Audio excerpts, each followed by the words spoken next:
Howdy everybody, and welcome to another exciting episode of the Faab Five campaign here on the Random Rhapsody Network.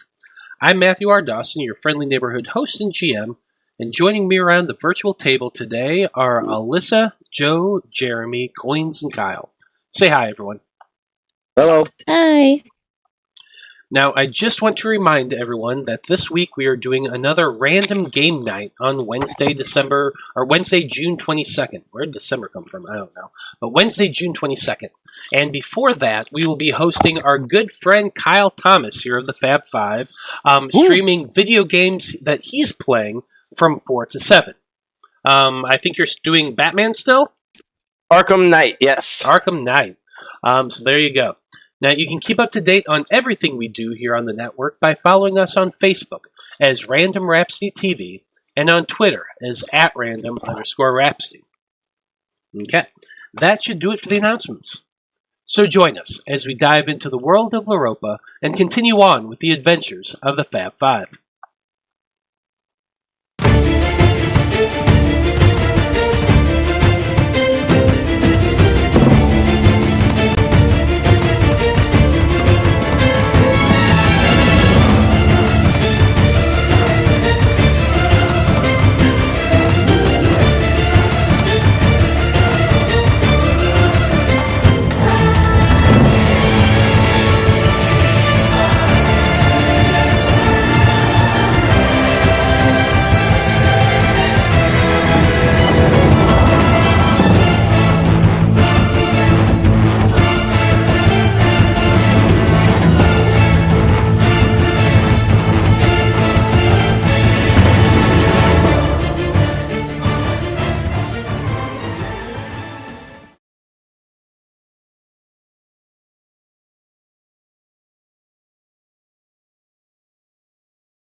But he's all into D&D. I might try and get him to start watching. And we're back. Yeah, you should definitely get your friends to start watching. Highly encourage that. But anyway, so when we last left off, the Faab Five had ventured into the Margarden Federation to participate in the Azure Championship of Rowina on behalf of the Erudite Conclave. Now, after harvesting the heads of some blue dragons that had attacked the group earlier that day, Eloise cast her Guiding Hand and Windwalk spell to speed them along for another 8 hours of travel, well into the night. Eventually, the team bedded down for the remainder of their evening underneath Veil's impenetrable dome. But during Blood from a Stone's watch, the keen-eyed Tabaxi spotted a light out among the dunes and decided to investigate alone while the rest of the team slumbered. Now, some distance away, he found a caravan group of Yuan Ti, who seemed to be transporting a cargo of 8 cages divided between 2 wagons and pulled by camels. Blood could also make out what appeared to be something almost childlike in appearance in those cages, though he was too far away to make out any clear details beyond that. Upon returning to the impenetrable dome, Blood woke up the squad members who had gotten at least 6 hours of sleep, and as a group, they decided to leave Veil behind and go rescue whatever was in those cages themselves, since they knew that the drow was a punctual waker and would eventually realize he was alone and rejoin the party. Now, with that clear goal in mind, Blood, Eloise, and Liam set out across the sands while Apollyon burrowed under it with his natural dragonkin affinity to digging. And so, Faab Five, Blood, Eloise, and Liam managed to find the camp of Yuan Ti easily enough, though Apollyon had lagged behind due to his slower movement speed. Now, during that time, Veil had also awakened to find himself left alone on the cliffs, but he was able to follow the trail your group all left fairly easily. Now, while the trio was observing the caravan preparing to leave and discussing strategy, Apollyon managed to dig himself out from the side of the dune that was facing the Yuan Ti, who of course spotted the big head of a giant red minotaur coming out of the sand. And immediately, a confrontation ensued. And unfortunately, it was Eloise who got spotted immediately by the big one. We're still in the middle of combat. Faab Five, picking up from the top of the turn order. At least 2 of the Yuan Ti lie dead. Another had been buried alive by Apollyon. And another 2 have climbed aboard the wagons and are attempting to flee with their cargo. But before we start back up at the top of initiative, a question comes to each of your minds. And that question is...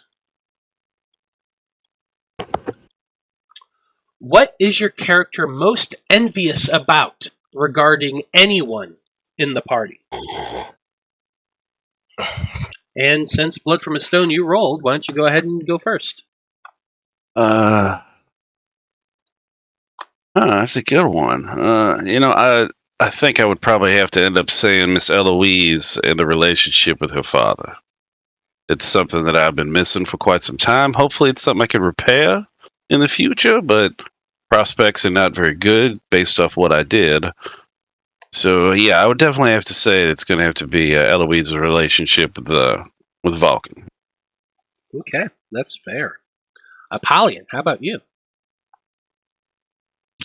I'm jealous of all that cool magic spells that Veil can do. He is always making something out of nothing, and I think that's amazing.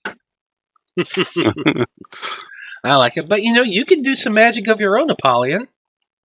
Oh, just a few little tricks here and there, nothing spectacular, like teleportation. Fair enough.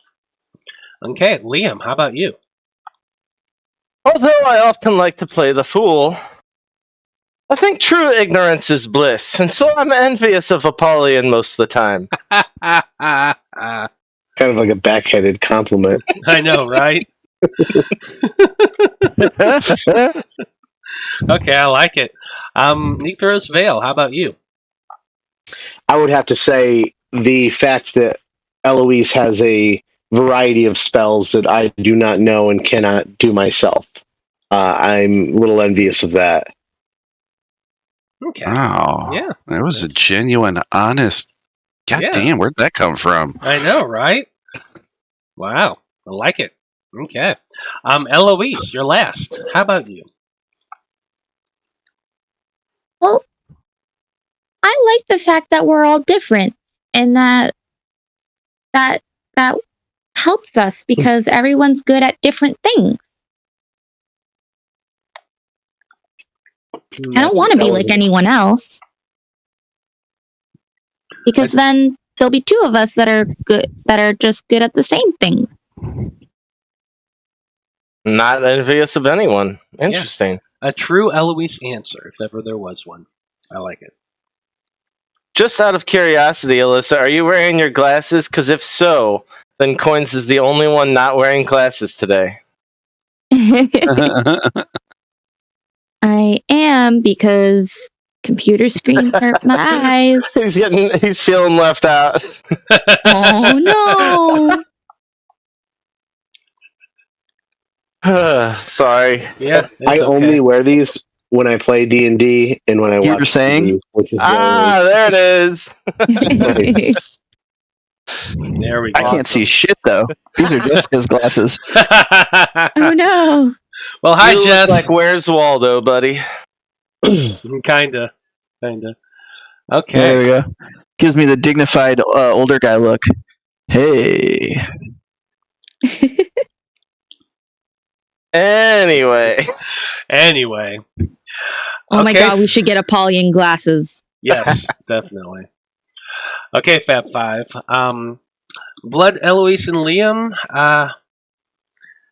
Yeah, you're like I said. You know what, all of you. Yeah, you're still in combat, and there we are. So let's go ahead and jump into the top of the turn order and get that music started up again real quick. There we go. And starting things out at the top of the turn order, we have Jareth, who, where is Jareth, actually? All the way back there. So, what's Jareth doing? Jareth is going to let's see, fly over. I didn't realize he was that far back. Oh, this thing's all over the place. Sorry. Things that I did use. Okay, so 60 feet would be right here, and he's about I want to say he's about 60 feet up, or maybe 50. I don't remember exactly what it was because he hit blood and then he kind of looped back up. Sure, That's 50 60. feet. You want to say 50 feet? Yeah, that sounds good. Okay. And then he's going to use the dash action to fly another 60. 10, 15, 20. Now, as Jareth is flying overhead, he does see that Yuan Ti's crouching there on top of the dune. That big black orb, that half circle, almost kind of like your dome, is there, probably about 10 feet up, I think it was. But he can easily fly over that too. Okay. So what are you having Jareth do? Yeah, he's just going to use his action to dash, and he's going to get right here. Okay, And so he's done. he seems to be following the two wagons filled with all of these cages and whatnot. Correct. Oh, one of them just... Oh.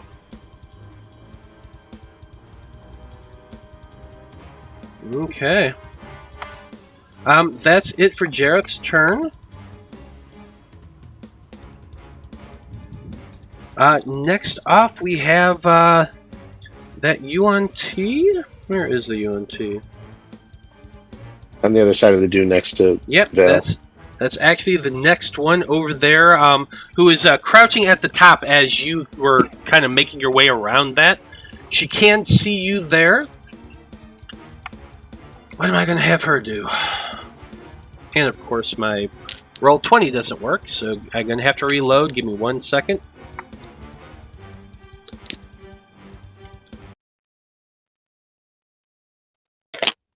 Don't you love roll 20? Here's what I say about Roll20. It's free. It's not for me. It's free-ish. It's not free for me, but yeah.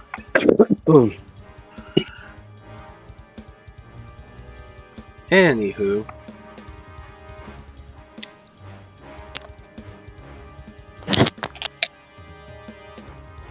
There we go.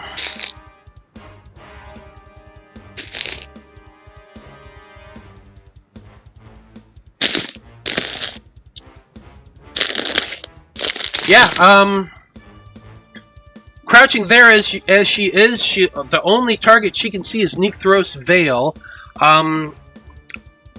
Yeah, I need you, Veil, to go ahead and make for me a Wisdom saving throw as she begins to cast a spell at you. Alright. What spell is it?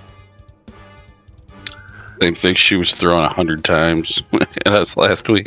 Yeah. Oh, was it like a charm spell or no? It is a charm spell. Alright, I would get advantage on that, but a 19 I think would cover it. Yeah, the 19 does cover it. You're good either way. She does step forward, like put her head up over that dune to cast that spell. Ah, a snake!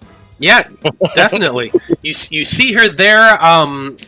Your eyes definitely made contact, and you feel the effect of the spell begin to cloud your mind. But as a half drow, yeah, you can very easily push that aside. She realizes this and then goes sliding down the slope of the dune, and from there, let's see, we're going to call that 10 feet. 10, 5, 30. She is running around the dome. Out of your vision, Veil, but Blood, you can see her. They definitely all seem to be fleeing. Now, Apollyon. You actually failed your suggestion spell when it came up to you, and you were told to remain prostrate. And that's exactly what you did. And then the Hunger of Hadar hit. And so the Hunger of Hadar actually affects you first. Now that, if I knew where it was, what happens first is as you're in there, as your turn begins, let's see here. As you're 2d6 kneeling cold there, damage? yeah, as you're kneeling there, you just hear that kind of unearthly hollow sound fill your ears.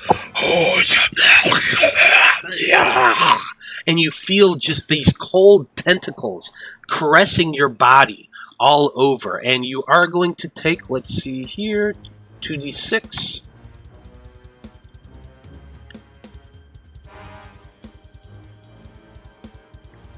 Okay. So for a 5 total damage. of 5 cold damage.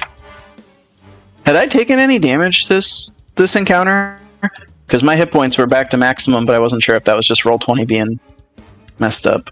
I don't actually remember you taking damage. I don't think I did. I think I got charmed. I think you were underground. I with that attacked person them a for couple lot of times, metal. but they never hit me, right? Yeah, they never hit Okay, you. okay. You had pulled the one underground, and then by the time you got back up, that's when you got charmed by the suggestion spell. Right, okay. So this is the Yeah, first I time used one of you're- my lucky points, but I haven't raged. Okay, I was just making sure that my character sheet didn't get like randomly reset, because that happens sometimes. Now let me look at something real quick.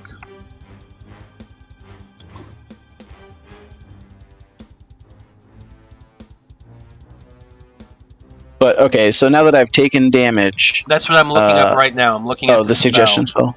Yeah. Yeah, you when can do I also- get to make that throw? Well, is suggestion the same as charm person? Because No, it isn't, and that's the Yeah. thing. Like, I'm looking at the wording of it right now. It has to be worded in such a manner that it seems reasonable, which it did. Yeah, on the failed save, you pursue that course of action. They describe to you to the best of your ability. It can continue throughout the duration of the spell, which actually is 8 hours. The spell ends when the subject finishes what they were asked to do. So that's the. But it's It also says if you or any of your companions damage the target, the spell ends. Where's that? Let's see. That's the very last line of suggestion. also it's a if you ask. So it doesn't say that on mine. I know if you damage, I'm not sure if any of your companions. Because here's the wording of the spell right there. If you or any of your companions. Yeah, it damage says the it. target- It's the Am I very just- last line of the description.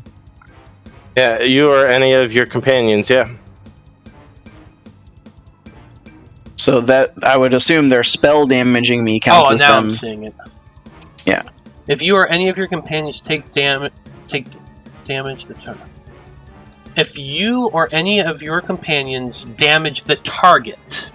Yeah, the Yeah, target so- is me. Yeah. Yep. Them and their So then, companions yes. is the Yuan Tis. Yes. Sorry, I'm having just a bad brain fart right now. Yes, you're absolutely right. So that would count as you taking damage. So that's when the Okay. spell would end. Okay, cool. So I can do my normal stuff on my turn in combat. Are we Well- doing the roll the d12 for direction then? Well, let's Oh see. yeah, that, I'm blinded, right? So that happened at the start of your turn. So at the start of your turn, you took the damage, and your mind is then cleared. So Okay. at that point, And- you just realize, you are in a completely black void. There are gold tentacles reaching up on your legs. Now you can get back up on your feet, and that's going to be half your movement. And then this area is considered rough terrain. So what you're going to have to do is you're going to need to roll a dice. What did we Yeah, I say? rolled a D8. A D8. Because on a grid, I'm the 9th square, and there's 8 around me. That's fine. Go ahead and do that. Starting from north, going clockwise. 1, 2, 3, 4. So that would be southeast. Okay. But my question was going to be, can I not stand up from prone and instead burrow into the ground?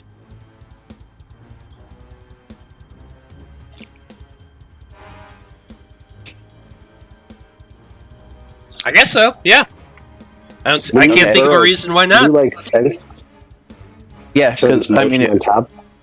if I'm low enough, yeah, I'm kind of just skimming through the surface, so I'm still going to go randomly in that direction. but under the ground. So the way this is going to work is moving that 5 feet to get out of the square into that still is going to cost you the 10 feet of movement, but you're also using your burrow speed.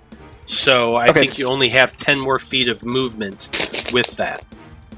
That's correct. And I'm going to burrow... I don't want to move my token, but I'm going to burrow up under this one.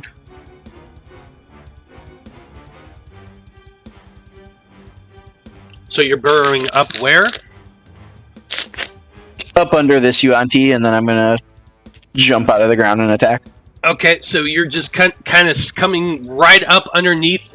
This person is just standing there, and basically your horns are going right up their ass as you're coming up out of the ground? Sure, why not?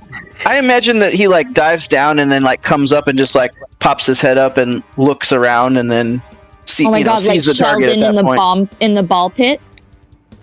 Yes. Bazinga. I'm thinking like he's treating this like the way a shark would be hunting in the water, except he's in sand. Does that make sense? Yeah. Like his horns might be like sticking up, like skimming across the sand. Why not? Yeah, I dig it. It works. Go for it. All right. So yeah, I'm just gonna jump out on this guy and attack him.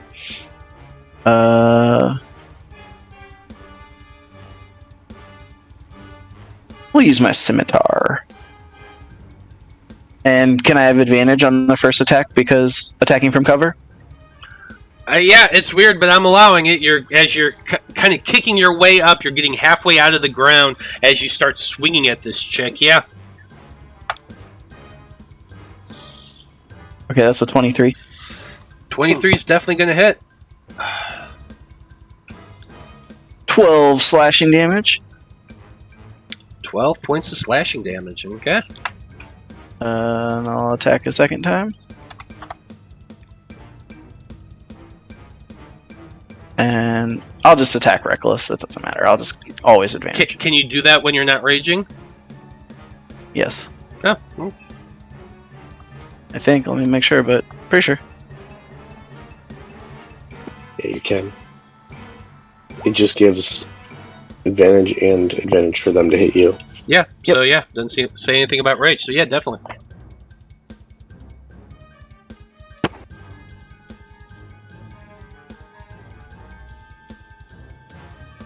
Dirty 20. 20 is going to hit. 9 slashing. 9 more slashing damage. You're cutting into this woman twice, and she's bleeding, but she's definitely still up. Alright, I'll use my bonus action attack. Damn, I was fishing for that crit. Alright, 29 I'm sure hits. 13 more slashing damage. 13 more slashing damage. 3 cuts across this woman. She's bleeding heavily, clutching the places where she's been cut, but she is still alive.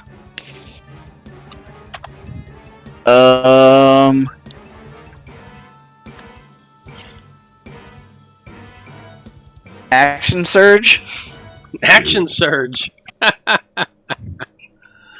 Just going all non-stop on this woman. Sometimes you gotta. Yeah. I'm just gonna attack 2 more times. That's it. Do it. She has 6 hit points left. I'm pretty sure this is gonna do it. 10. Yep. Finally, after that action surge, she falls down to the ground dead.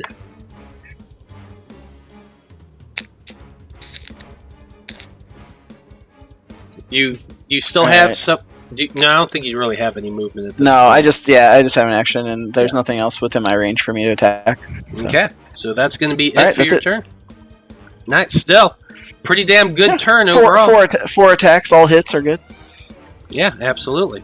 Okay, next up is that Yuan Ti that you had actually buried in the sand.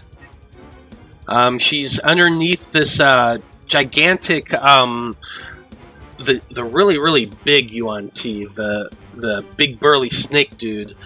She's buried under the sands, under that body. She's trying to dig her way free before she runs out of air.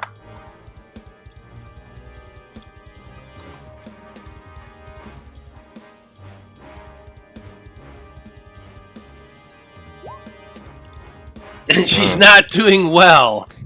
That's for sure. She's digging and digging and digging, and it's just filling up. She can't, get any traction. It's like the weight of the sand is just kind of compressing around her, and it's making it really difficult for her to get out.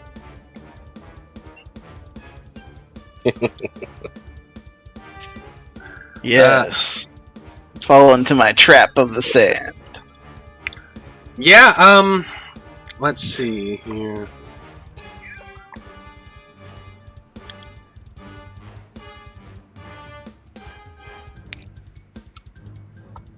Okay, this one is going to be moving. Hold on.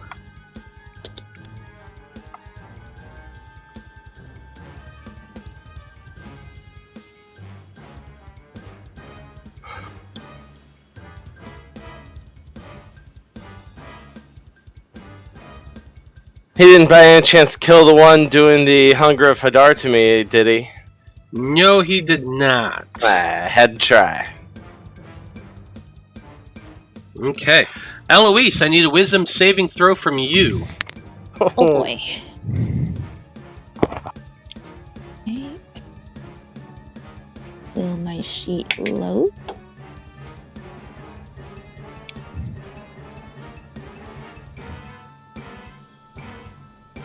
Oh, is it loading? I've been waiting like 7 minutes for this thing to load. Okay. Wisdom saving throw. Yes, I think so. Boop. And boop. Did it do it? Yes, it did. 11. Unfortunately, that's not enough. This woman, as she's running away, she looks right at you, and you see her moving her hands, and she begins to speak to you, and in your ears, you hear her say to you, "Help us help us flee from your friends. Help us escape." Which one is saying that?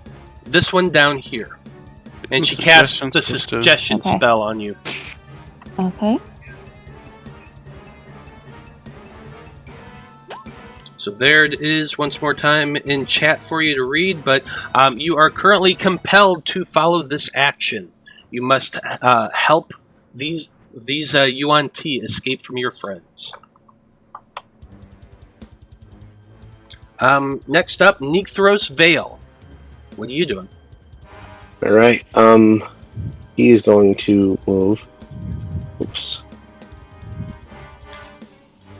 5, 10, 15, 20, 25, 30.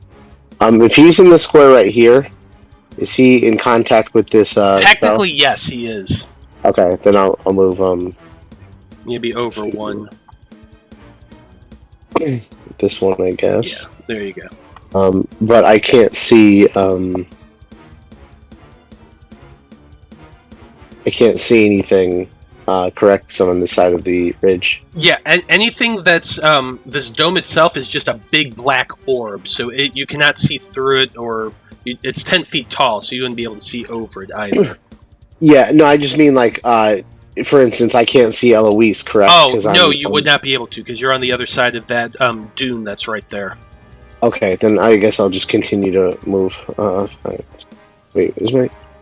let me just check my speed real quick. If it's 30 or 35. I think it's 30. 30. Yours is 30. Yep, okay. So I'm just going to take the dash action. 5, 10, 20. Right, yeah. Right there.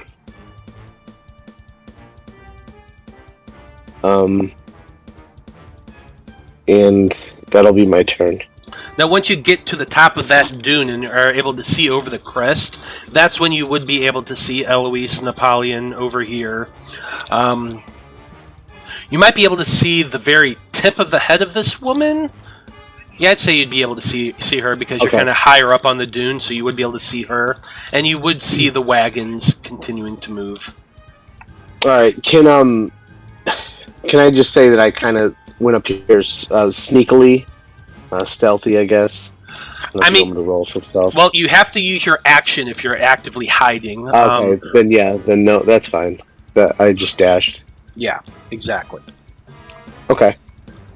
But you can say that you're like crouching down at the edge of it to try to keep yourself as low as possible. Give myself cover, I guess. There you go. That you can definitely do. That. Okay. And then, I don't think I'm gonna do anything with this. I'm sorry. Give me 3 seconds. No, go ahead. All right. I'm going to use my bonus action to Misty Step. 10. 30. I'm gonna Misty Step to right here. Same thing though, crouched over. Just kind of giving myself cover. Okay, and as you can see that I extended this map longer to help you guys with this chase. Those black lines are just the dune connecting to one another, because obviously I just took the same map, I turned it upside down, and I just stuck them next to one another, but it works. Okay, perfect. So yeah, you're on the side of the dome, you're crouching down, you're trying to keep it even with these wagons as they're racing away. Yep. I got you. And I'm done. Okay. Blood from a Stone, you're up next. You are invisible. You are greater invisible. Well, he's going to use his feline agility to double his speed, so he's going to get 60 feet to there. Now, am I on the same dune with this one? Like, does it look like, I guess the way it looks like I would probably be able to see you can see them. Alright, and I'm assuming, like, with those carts, it's probably that the seat is sitting up higher than the cages? No, very much no. So I can't see her yet. These are like 7 foot tall cages, metal cages, and they're sitting in front of it. So, like, you can maybe kind of make out a driver there, but they're definitely covered. Yeah, well then I'm gonna bonus action. Just a question about that. So, can he see any part of the driver regardless of cover? Like, how... imagine this. You're driving down the highway, and 4 car lengths ahead of you, you can see a person in their car moving about a little bit, but you're not seeing much, because there's, like, blinds or whatever, those big white things that go across. Yeah, I was just saying because sharpshooter ignores cover. Yeah, but I'll just bonus action dash. That's another 50 there, so I'll have 10 feet left. So I can see her now, and then he's just gonna race his fucking crossbow, going sharpshooter, his last blazing bowstring for the day, and he's just aiming it right for her head. Actually, I guess with your sharpshooter, it really wouldn't. You would have been able to get past because it just ignores cover. So it's like, have you seen that TikTok video of like a guy who shoots an arrow that literally curves around? Have you ever seen that TikTok? It's basically like that. I've seen that guy. Yeah. But anyway, is this a 19 hitter? Hold on.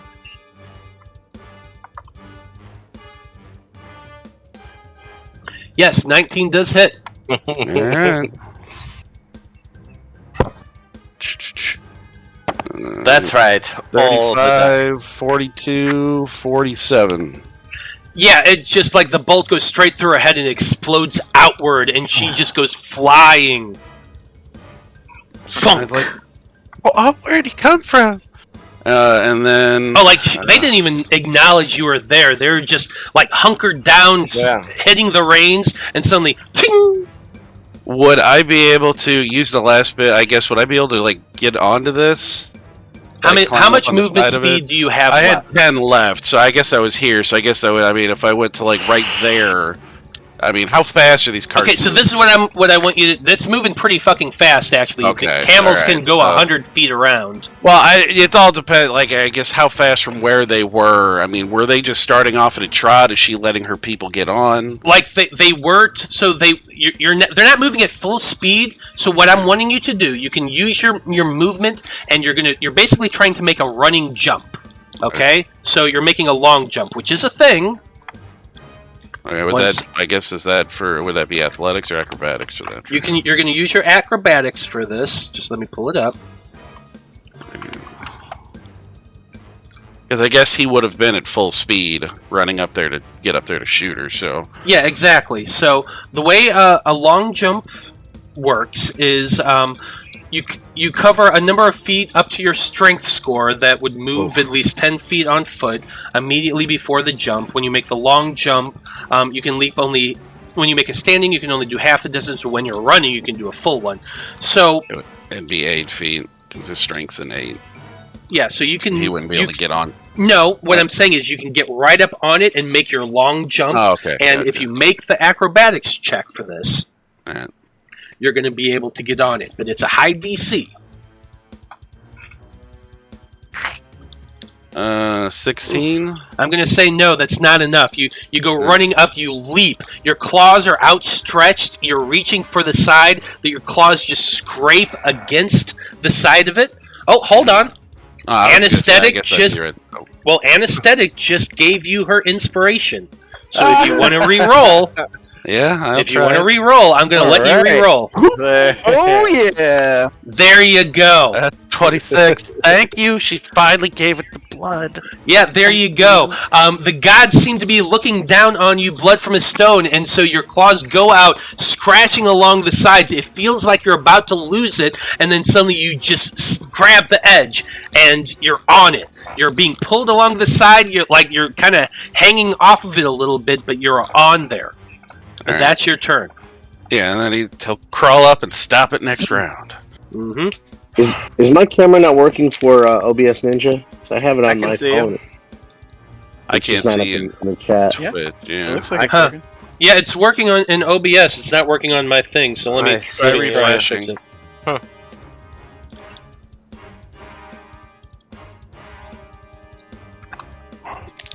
So, did that person that Blood just ruthlessly murdered happen to be holding the concentration on the hunger? Oh, I think she was. It was actually.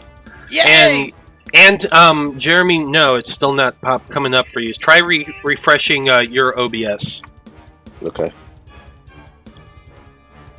And yeah, with that, the hunger of Hadar actually does disappear. Vision, please. If I have to. No, fuck him, don't. The sun is shining in his eyes and he can't see. Yep, it went from total darkness to total brightness, and your vision is blurry and you're unable to see. Dude, it's like that you've been drinking all night and then you walk out and realize it's like 10 in the morning and the sun's out and then you're just blinded by it. You're like, oh my god. Now, here's what happens, is because it is the camel's turn, and they are freaked the F out right now. I gotta move this guy just to make this work better, so they're gonna disappear for a moment. But with you on it, they are running at their full speed, so they're gonna be moving 100 feet. Wait. Don't worry, I'll kill the camels. Don't tell Eloise.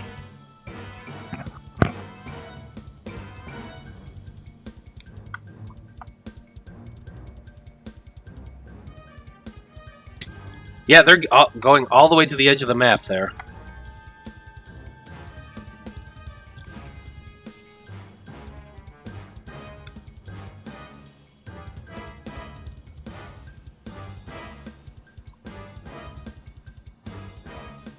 So, like, they're hitting the side of the dune there, and they're kind of going off the side of it. They're running at full speed. As you're holding onto it and you start to go up a little bit, I need you to make an athletics check or an acrobatics check to try to pull yourself up before you go flying.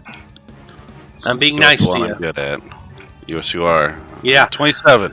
Yeah, you flip up, and as like the wagon starts to go upward along the side of the dune, you just put your feet and jump up. Yeah, it throws you and you land in the seat right there. Like the comical bit in a movie where he just throws up on top of the cart. Yeah, I like that. Exactly. Come on, I gotta give the audience what they want. Nice.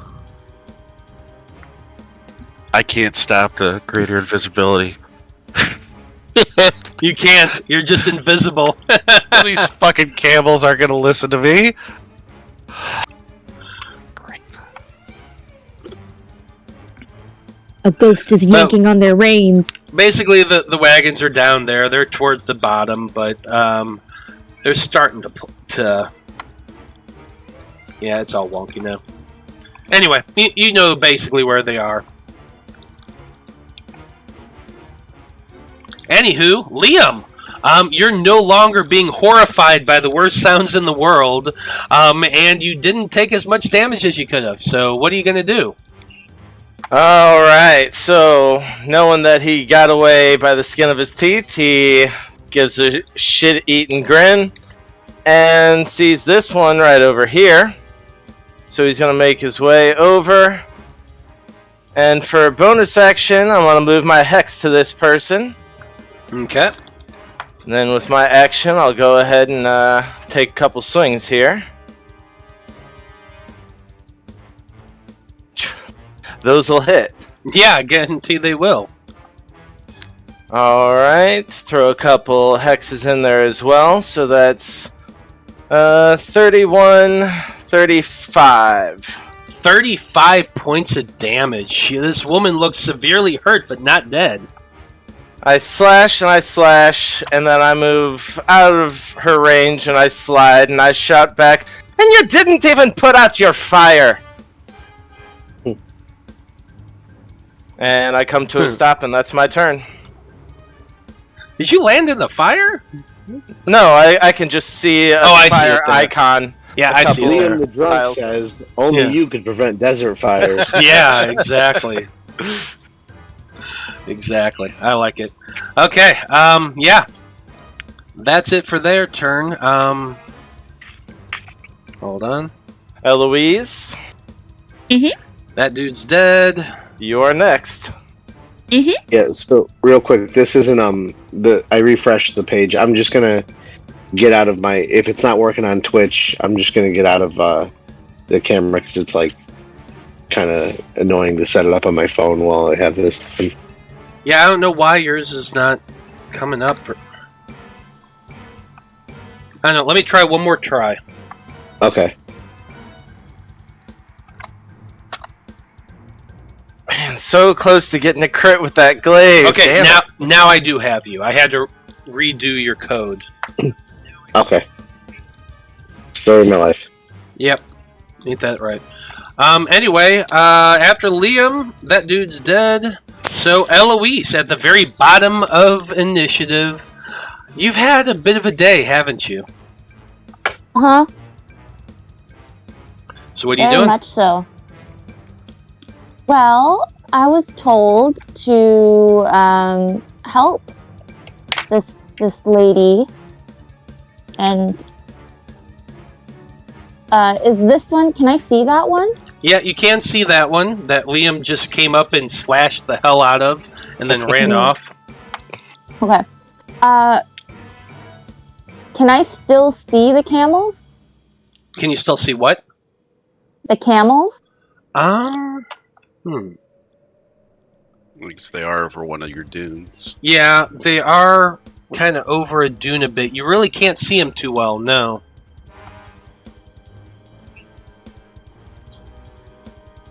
Okay, so then I'm going to climb up this dune in the hopes that I can see. Okay. Like a deep. Now can I see them? That I'm like standing at the top of it? Maybe, like, barely. Okay. You can see the direction they're going in. You can basically see the tops of the metal cages in the distance. Cool. Okay, I don't know if this is gonna work, but I'm gonna try. Okay. You were told because there's So, two of them to help, yep. and I need to help them get away. I'm going to cast Speak with Animals.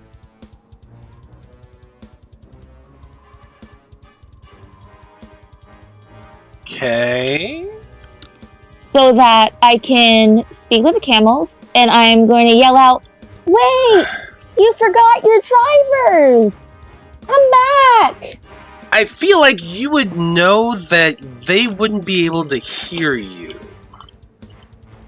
Would I?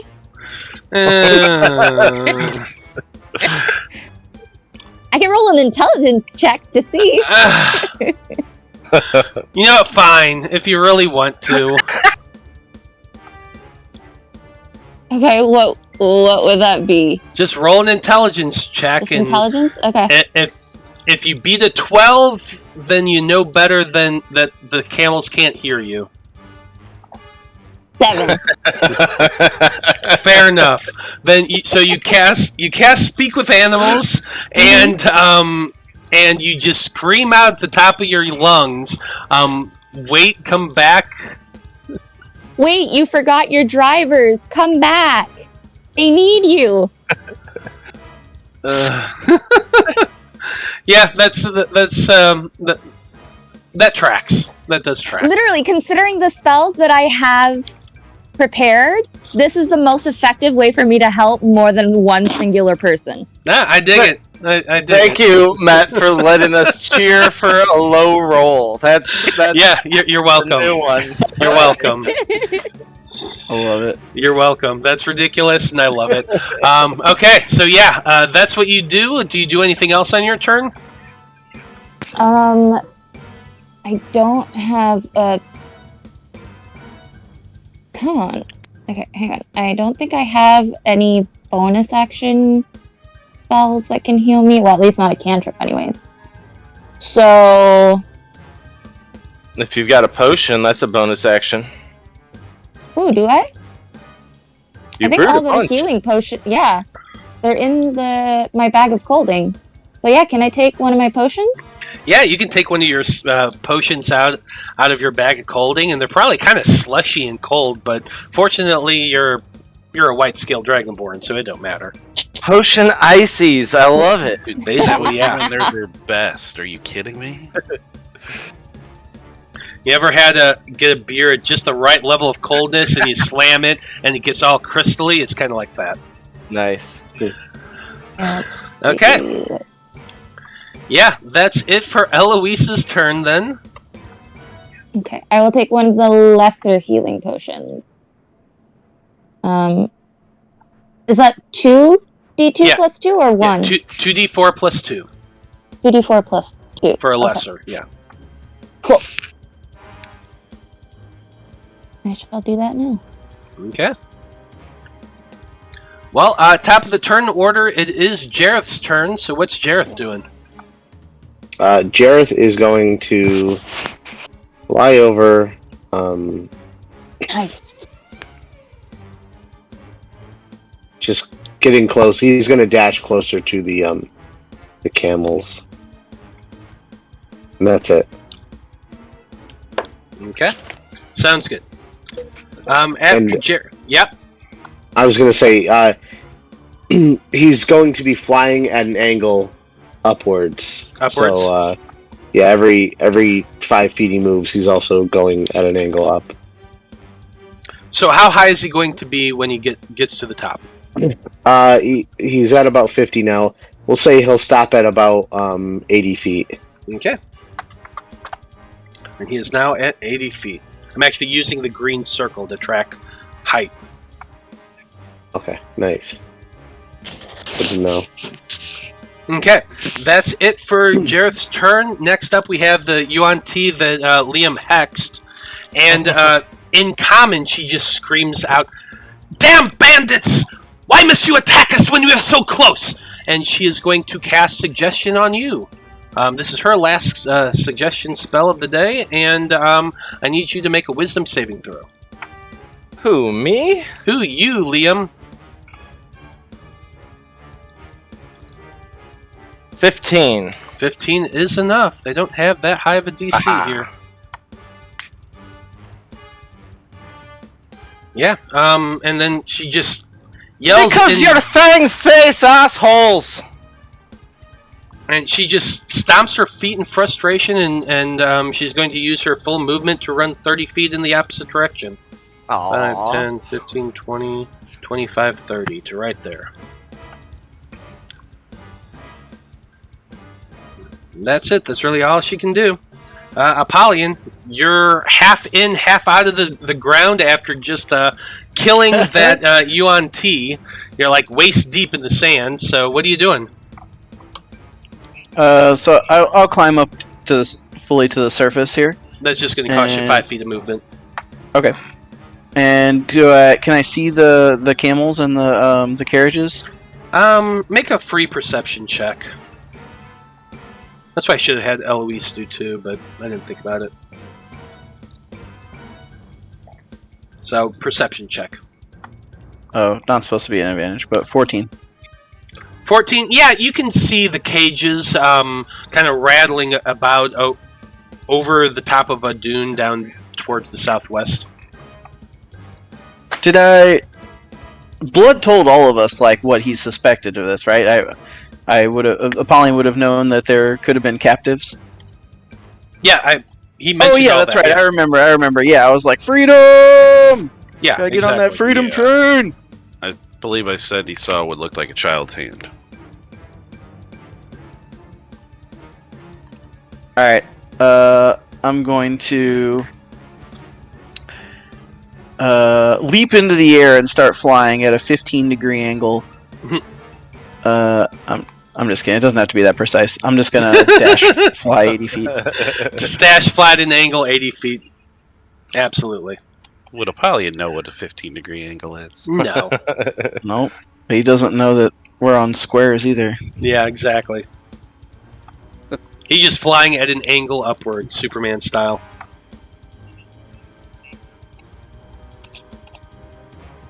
If you hold down shift, the ruler will stay. Coins. Oh, okay. Well, I figured it out. Yep. I think that's all I can do for my turn. 80 was here, by the way. Oh, one more. With that little smudge on it. There you go. All right. Cool. That's what I'm doing. On my computer. Oh, wait. I can attack. Oh no, I can't. Let's use my. Never mind. I'm done. Okay. I don't know what I'm thinking. All good. That's it for Apollyon's turn. This one struggling in the sand, poor woman. Let's see if she can dig her way out yet.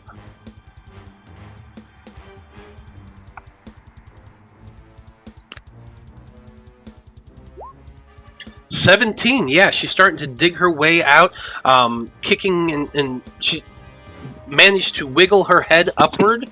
No one can really see what she's doing, but just for the sake of the audience, that was a success, and she's beginning to dig her way out. Anywho. The one down here, she's cast all of her fucking suggestion spells. She doesn't have any more either, because that was her third one, the last one she did on Eloise. She sees Eloise screaming out at the top of her lungs, calling for the camel. Well, no, she just speaks in her language, and the camels understand. And she just looks at Eloise, stomps her foot in irritation, and she's going to run the opposite direction and is going to go a full 60 feet.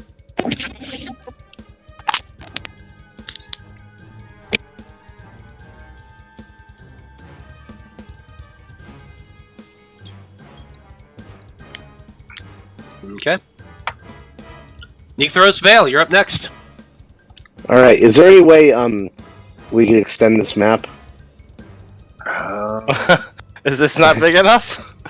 No, I mean, just to where the camels are. Because I'm going to be...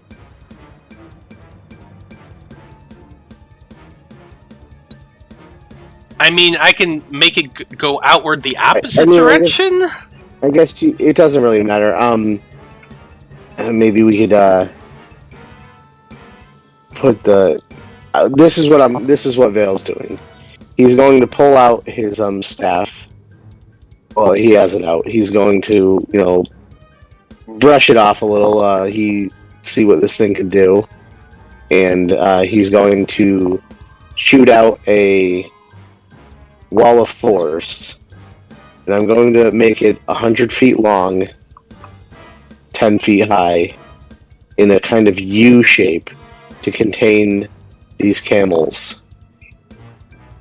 Okay. An invisible wall of force springs into existence at the point you choose within range. The wall appears in any orientation you choose as a horizontal or vertical barrier at an angle. It can be free floating or resting on a solid surface. You can form it within into a hemispherical dome or a sphere with a radius of up to 10 feet, or you can shape a flat surface to make up to 10 foot by 10 foot panels. So basically, you can make this pretty much any damn shape you want.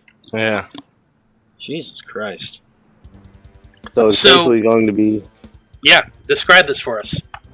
Let me see if I can get it up here. So this is how long it's going to be, but I wanted to bend it. I don't know how to maneuver this. You can't do it with that, but... The wall also extends into the ethereal plane, blocking ethereal travel through the wall. Yeah. Oh shit! So it's going to be 100 feet in a U shape, containing the camels. So the camels would have to backtrack 50 feet in order to escape, but it's going to be right in front of them. So if they're traveling at 100 feet, they're going to probably slam right into this unless they have... And explode, yeah. Yeah, so... no, they won't explode. I mean... Yeah, so you create this dome as they're charging in this direction, and you... kind of how I drew it right there? Yep.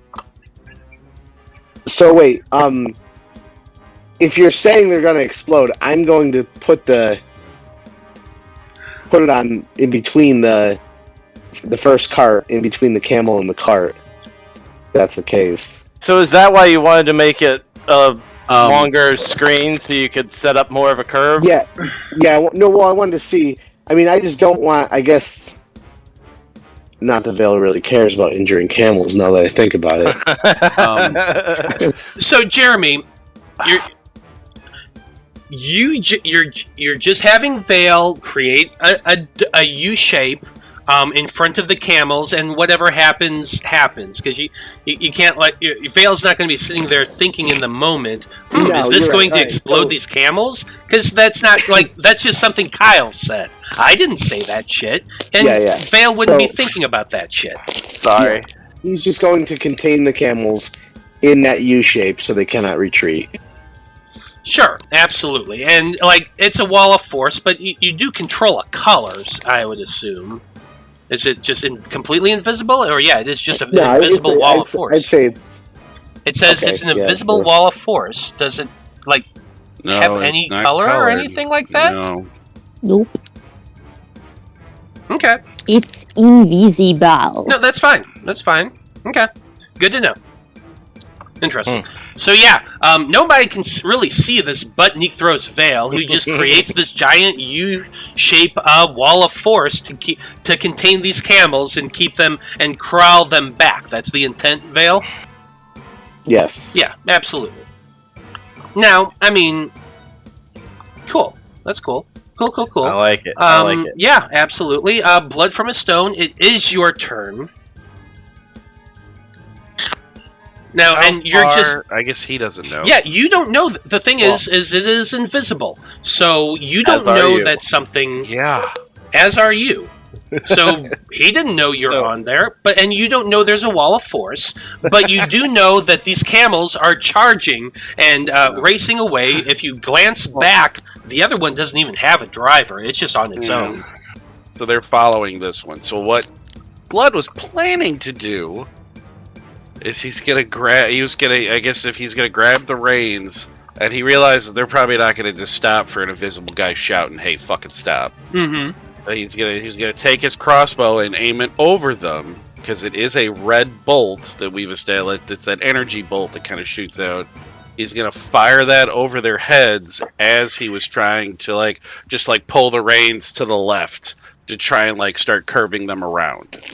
So he's wanting to kind of almost I don't know, I would say do a burnout in them, but no, he's trying to get them to stop going away from the group and kind of curl back towards the group. Yeah. Like I said, he was gonna see if he could fire his thing out to scare them into saying "Holy shit, where'd that fucking bolt of red light come from?"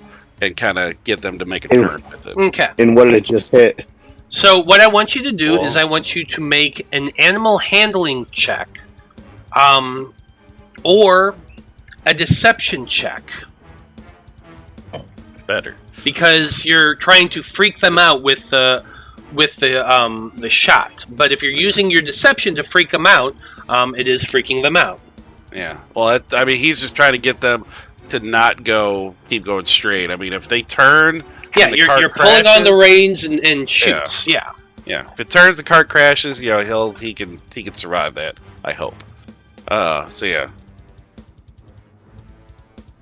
It's an 18 deception. Okay. So as you're grabbing onto the reins, you pull out your crossbow, you shoot.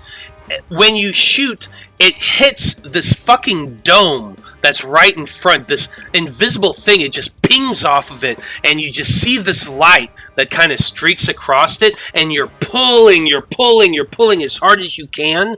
The camels see this as well, and they start to turn a little bit. As they're turning, like the way the cart goes, it just starts spinning in the sand to the right and just twisting.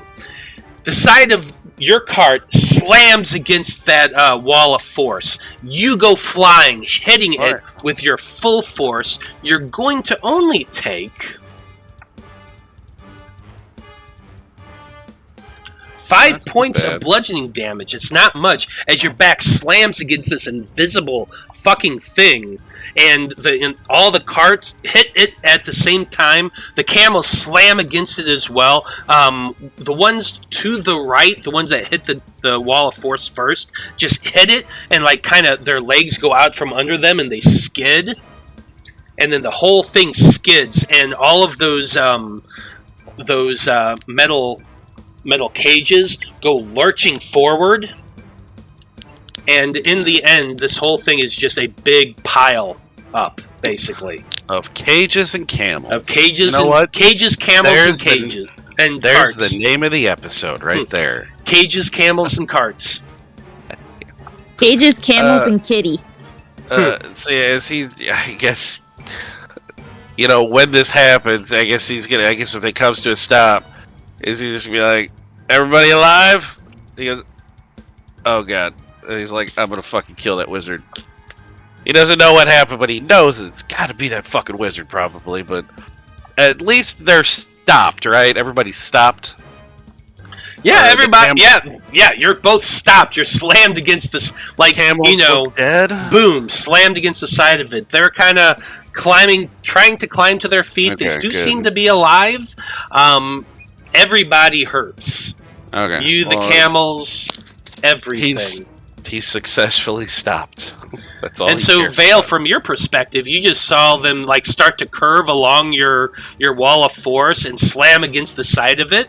But like from your perspective, it's probably pretty damn successful. Yeah, it worked. All right, yeah, that's his turn. Okay. Liam, that was a lot of chaos that just happened. You probably saw some of it from your position, not very much. I probably heard a crash, but I'm following this one that's running away from me with my eyes. So yeah, you probably weren't paying attention to what's going on down there at all. Then you're following. No, probably not too much. So what are you doing? I'm shouting out, "It doesn't help to run, Huckleberry!" And then take a shot. 19 to hit. Yeah, it hits. That plus a necrotic, so another 11. Yeah, it's more than enough. Your arrow just goes. Hits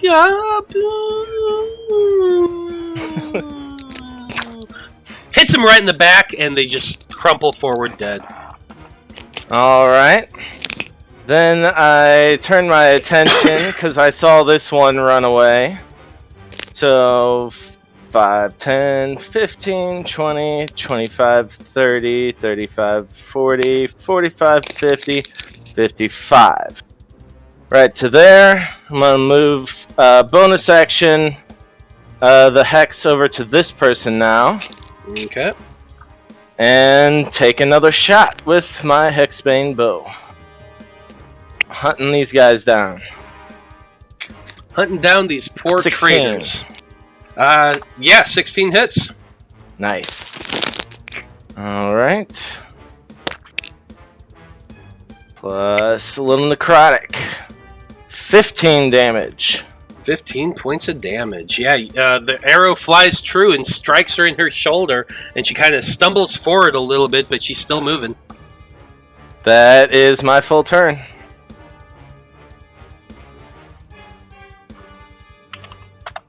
Okay. She took a hit. Does she have to make a con save to maintain concentration, or is that not a Nope, concentration? not a concentration spell. Oh well. I don't think so anyway. Let me double check. Duration. I thought it was the one that was running away that had suggested me. It's the one he just shot. Yeah, the one he just shot, but it does I think not... it's No, wait a minute. No, it is No, it's the one at concentration. the top. It is the one that's concentration. dead. No, it is not the one that's dead. Oh. Okay. It's the one that's... Oh, wait a minute. Hold on. Yeah, I because thought- she ran away. I thought this one is the one that. Yeah, no, this one is the one that charmed you. That That's suggested what you. I thought. Yeah. Yeah. So she does need to make a wisdom saving throw. Give me a second. Or a con Constitution. Con concentration. saving throw, I mean. Yeah. Con check. Gotta get at least 10. Probably gonna be easy. These people are probably super good at that. You never know. Be good enough. 15. Good enough. I still want Eloise screaming at the camels. So. Yeah. Well, that's Does it for... Does she need to make 2? Did you hit with 2 or just 1? She just one with that one. Okay. Yeah, I split my attacks up between the two targets. Yeah. Oh, okay. Next off, it is Eloise's turn. You're still being compelled to help these people flee, and you see the last one that's still there fleeing, and Liam is actively shooting her. How are you going to help her get the away? camels are this way.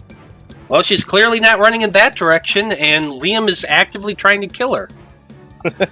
Yep. Oh, shit. What are you going to do to help her escape? Well, it says that the suggestion has to be reasonable. Hurting Liam to stop him is unreasonable. So, So then what are you going to do? is there anything You could that can help her get Polymorph him away? into a slug or something. He'd stop. There's a lot of Can you ways say, to like, stop maybe somebody. polymorph her into a bird No. so she can get away easier? Oh, well, that's good too. Got a long range with my longbow. I don't know. Hang on. I don't know that. I know that Blood can make long shots. I don't think I've ever seen Liam do it. You know what? I don't know if Blood's paying attention enough to know if she turned into a fucking bird. But if you get his attention, yeah, he can do it. So hang on. I think Blood Really? probably has a concussion right now, slamming against a fucking wall. Yeah, I would guess so. I was expecting you to do more D6s there, so... I mean, it wasn't like you were going that fast, though. Yeah. You were going right. I said they moved 100 feet around, so... Yeah, I probably should have rolled a few more, That's but I mean, that's you took less that's crushing 11 damage, miles per hour. but your Yeah. head is definitely out. Oh, he's no ringing. doubt about that. That's Yeah. that's still like 20 miles per hour. That's not just for 11. relative speed. 11 miles per hour. Is that It's all like it is? around 6 seconds, right? Yeah, Yeah. Yeah. So I did the math. It was 11 miles per hour. there Ah. you go. 11.37. So it's enough to rattle the brain and maybe have a little bit of a headache, but it's not enough to Yeah. crush your body. No, it's like a jackass stunt when you go downhill Exactly. in a grocery cart. Yeah. Exactly. Yeah. But anyway, Eloise, what are you doing? Yeah, I'm gonna... Doing anything to Liam is unreasonable, because taking away his autonomy is not right. And so I'm going to... Druid logic. I am going to try to... No, actually, you know what? I am going to conjure an earth elemental to a a CR2 level, CR2 Earth Elemental Okay. that will, like, I don't know, scoop her up and help her get away. Okay. What do I need to use for this?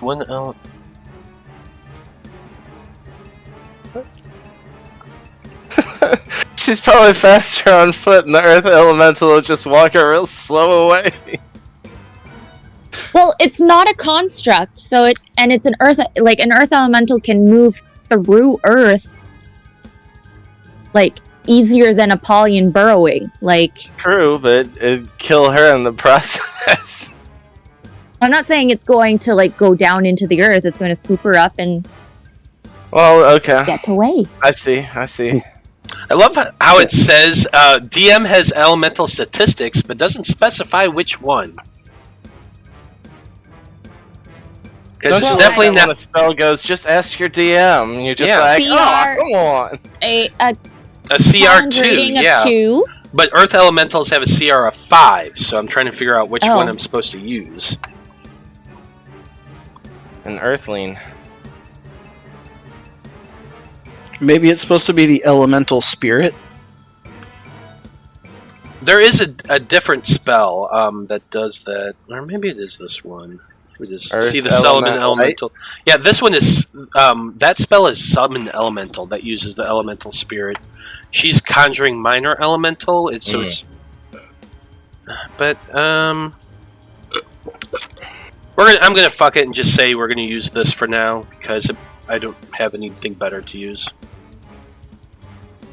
We're gonna fuck it. I love it. Yep, just gonna say fuck it. So, you conjure an elemental, an earth elemental that comes rising out from the ground, and it comes sliding over to the Yuan Ti and lifts her up and starts carrying her off. That's got to be a weird sight. We're gonna say that an earth elemental, this earth elemental can travel. Oh. Yeah, we're going to give it a 40-foot movement so it can get 80 feet on its turn. So it picks her up and carries her off 80 feet. Which is pretty much off the map.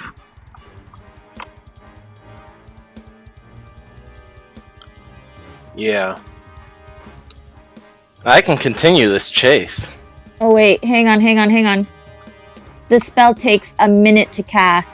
Oh, it takes a minute to cast. Time 1 minute. Oh, yeah. there you go. So you can't do that. No. Okay, so then So I'll no. just I'll Okay. try to polymorph her into a giant vulture. Giant There are vulture. vultures in the desert, right? Yeah, absolutely. I mean, Eloise isn't familiar with the desert. Never been in a desert before, so. But a vulture makes sense. Okay. So you cast the spell to transform her into a giant vulture. Yes. Which Here we go. I'll put it that. there it goes. There we go. Okay. They got a fly speed of 60 feet, so cool beans. She is now a vulture. Needs to make a wisdom saving throw. Right. Yeah, because she doesn't know what's coming. No. That'd be awesome. Come on, fail.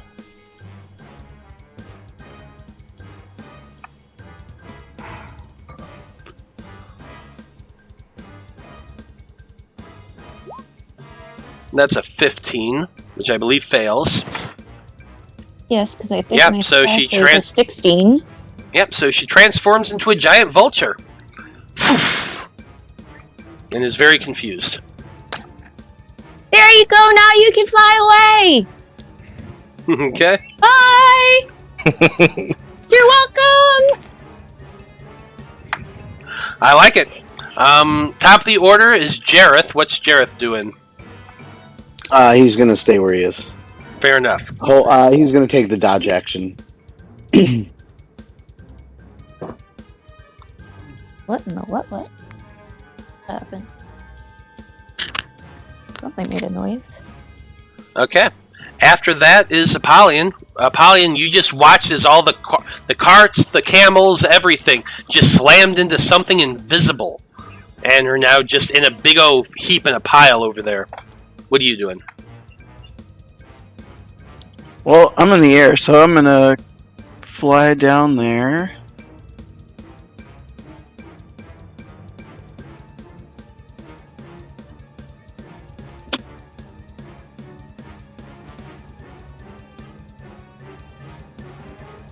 Alright, I can get 40 feet there.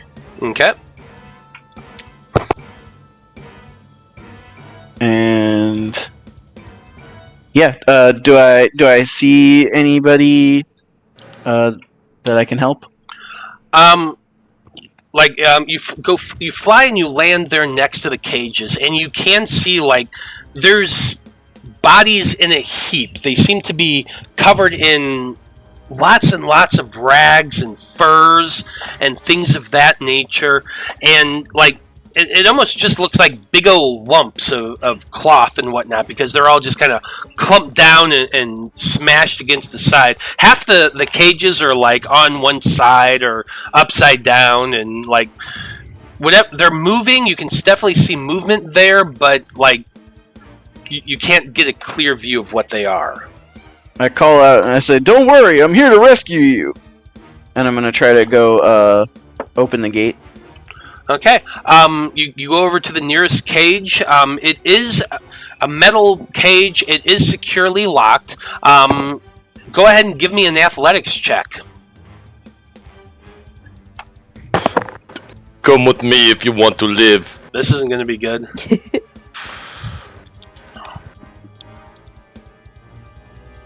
That's a big 27. Apollyon.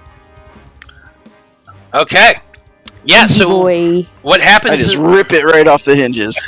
you definitely do. You just grab it and yank, and it's obviously it's been broken because of the crash, but you're also Apollyon and you're hella strong, and you just rip the door off its hinges and pull it and throw it, and it just lands in the sand behind you. And as you look down, that heap of whatever the hell it is just suddenly howls out this ferocious snarl and jumps at you. Oh, no. It's going to make Shit. 2 attacks. No! I thought I was being helpful.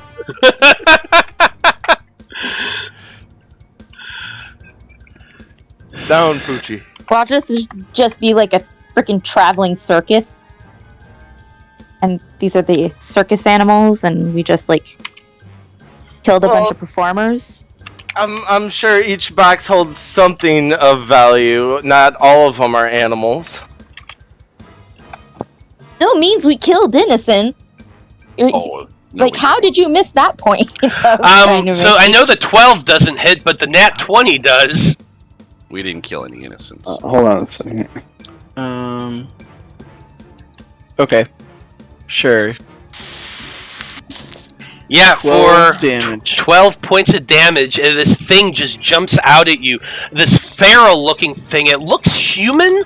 It has pale skin. It has a bowl cut, very wide eyes, huge eyes, and you can see as it snarls these needle-like teeth, and the hands kind of end. The fingers It's pink flesh to the hands, but then the hands turn almost this blue-gray color and has long, pointed claws at the end of it as it slashes out at you. And then it just lands there, right in front of you. Okay. I'm going to use riposte Okay. as my reaction. How do I? I'll use my Scimitar of Speed because that was already in my hand. Okay.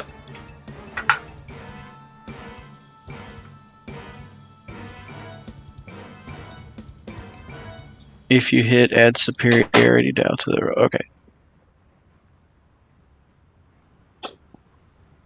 And then add your superiority die. I think it's a D8. Woo! Max damage. Nice. 21. Yeah, With a 21 single points splash. of damage. After it lands, as it's lunging past you and slashes at you, you just immediately swipe back with your scimitar, cutting the thing along its side, and now black blood is kind of pouring out of it onto the sands as it crouches there. Hell yeah.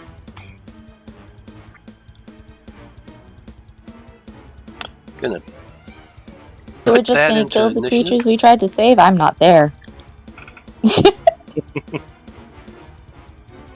Well, It'd be like that sometimes. you gotta react when something attacks you. Yep. Do you have anything else you can do on your turn, Apollyon? Nope, that's it. Fair enough. That's it for your turn. Next off, let's see here. Who is next off? Oh, yeah. The giant vulture.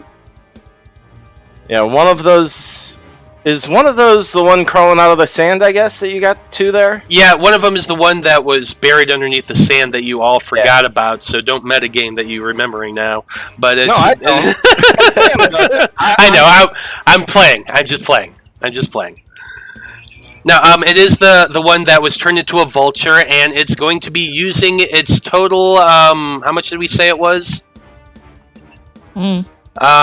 60 feet. So 120 feet. It's going to be flying at an upward angle. So to try to get away. It doesn't know what. It's like, oh, I'm a vulture now. Fuck this. Peace, and goes flying away. So it's 120 feet up at an angle. So like, I'm just gonna put it down here at the end of the map.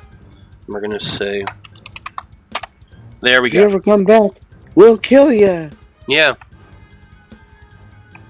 The other one, the one that, like, it's buried right now, and it managed its head to get up, and it's like at the edge of this body, so it's like its head is up underneath the body of the giant snake, the abomination, the Yuan Ti abomination, and she's starting to like pull herself out now on her turn, and manages to wiggle her butt out and is kind of crouching there behind the corpse of her friend.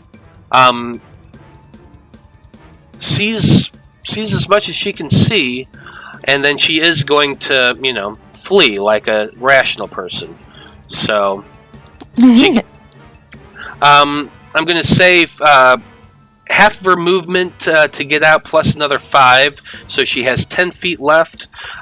Getting up, she has 5 feet left, and so she's going to get to be able to move a total of 35 feet.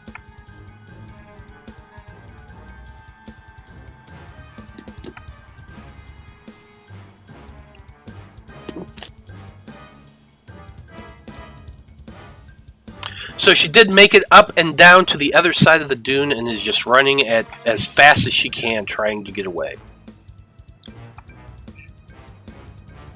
Necthros, you're currently staring at your wall of force that did exactly as you wanted it to, and you're probably feeling pretty impressed with yourself right about now. Yep, always. Do I see this thing, the doppelganger? Yeah, you definitely. I would say from where you are, you can see that like this big, odd-looking, skeletal, almost humanoid thing is now standing there, covered in tattered cloth and furs. But it's definitely there, and it's definitely looking like aggro at Apollyon. All right. Does it look pretty injured? Eh.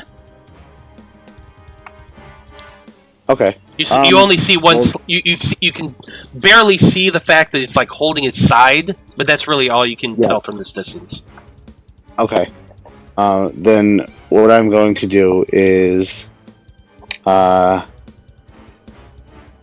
look at my hold my rod again and realize, wow, this thing really does work, and let's give it another shot. And I'm going to cast a lightning bolt out of it, pointed directly at that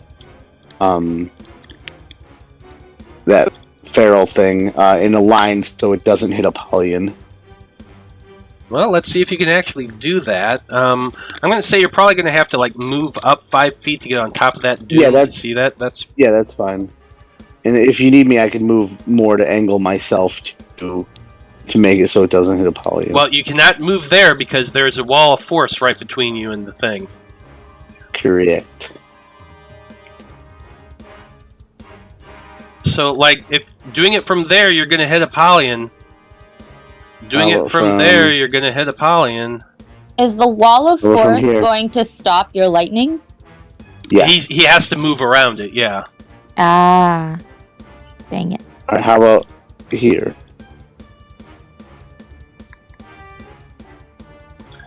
Yeah, if you angle it right, you should be able to do it so that you're not going to hit Apollyon. I'd say you're... Yeah, I think you'll be okay there. All right. That's going to be a DC 17 Dex save. Fair enough.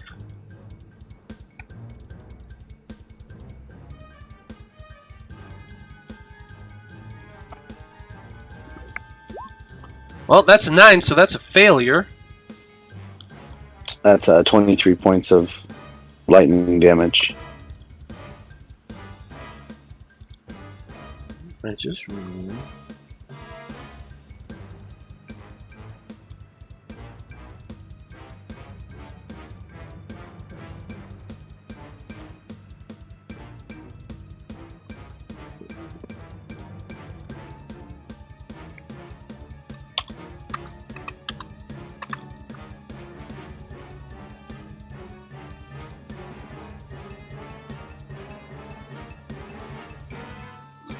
Okay, welcome back, Josh the Man 2010. Always glad to have you here. Veil just shot that lightning bolt. It goes arcing across the sand, striking that creature in the chest. Shoots past it just a little bit, but Apollion's safely on the other side. It does take the full damage, but it is still alive. All right. But that's it gonna is be my turn. blackened. It's like blackened and charred at this point. Okay. Blood, your turn is next. You are basically on the ground with a half of a wagon on top of you. Your head is ringing. Your eyes are definitely, clouded over and blurry. And you can hear the sounds of snarling somewhere. Alright. What do you do? I guess he's gonna crawl out from under the carts, I guess. I mean, Give me an acrobatics check.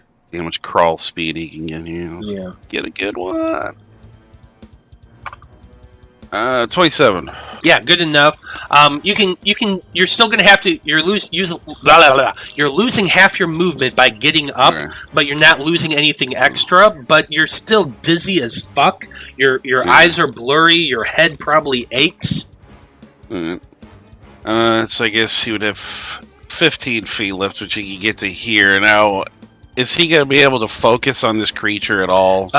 Anything you're doing is going to be a disadvantage. I'm going to say.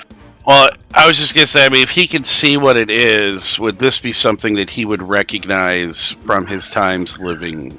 I'm gonna say that honestly, right now, no. Your eyesight is too blurry. You can see a general silhouette and shape that's like holding its side and growling menacingly at Apollyon, but you can't really make out what the hell it is.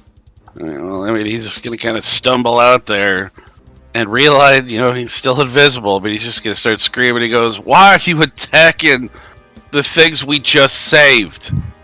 Fucking stop!" They're attacking me! Oh, did it attack you first, or did it it got fucking thrown against... I don't know what that was. I don't know Fucking what it leave it is either. alone. It's got claws. Yeah, so do I. Well, That get over actually- here and help me. I'm not killing something we just saved. You're on your own. But I would suggest not killing it if you want to keep the other creatures on your side. That's it. I mean, he's just gonna, at that point, he's gonna get out there. He's just kind of just drop to his fucking knees because his head is just still ringing so much that he's not gonna be in any condition to really do anything strenuous at the moment. But yeah, he made his peace telling them to just, hey, leave this thing the fuck alone. And let's not kill what we just saved. Okay.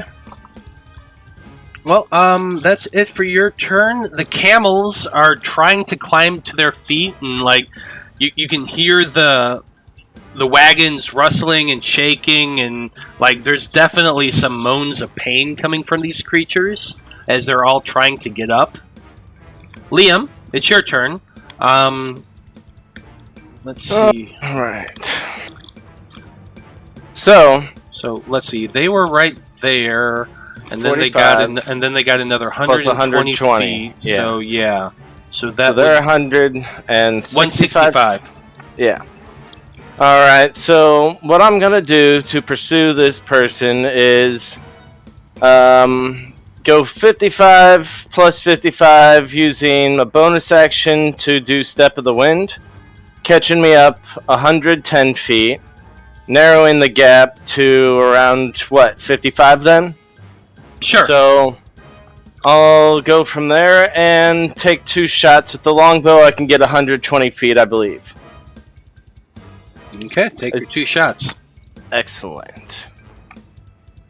I shot back. Eloise, what are you doing? Helping! 15 and a 12. Both hit.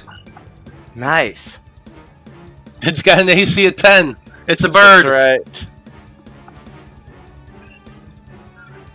right. Alright, then a couple hex burns. Alright, so 25 points of damage. 25 total points of damage, and a vulture has 22. So with those 2 that hit, it just poofs back into a person, and then starts falling 120 feet. So let's see. It took 3 points of damage before that.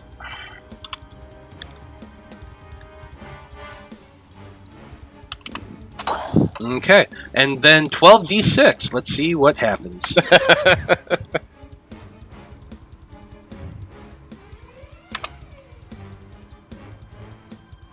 Come on, good roll. Oh! Ooh.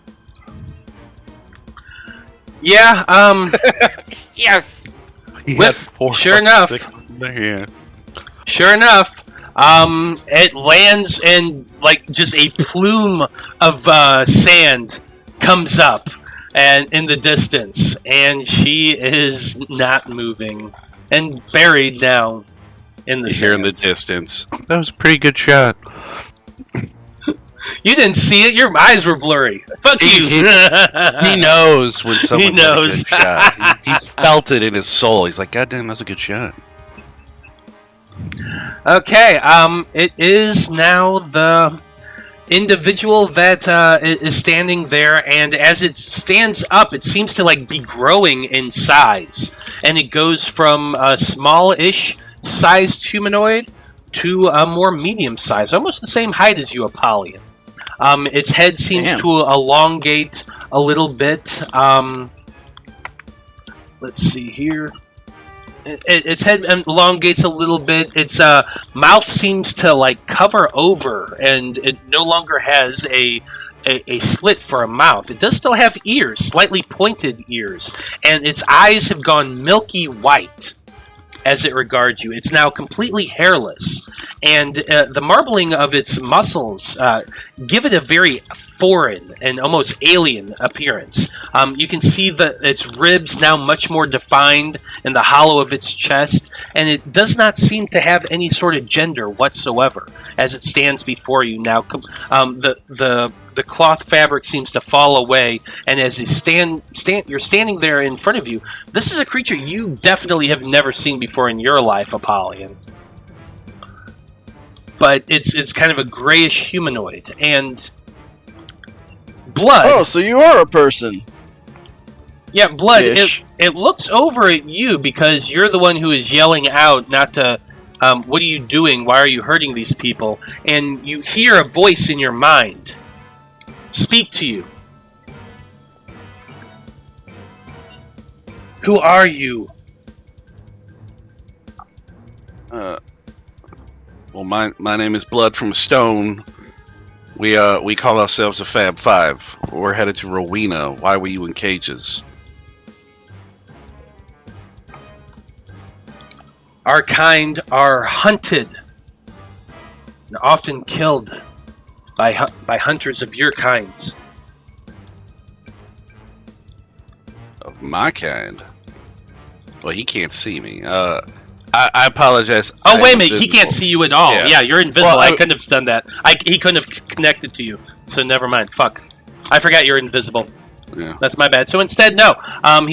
He heard that voice, but he doesn't know who said it, and he's going to connect with you, Apollyon, instead. And he kind of asked you the same question: why are you attacking us?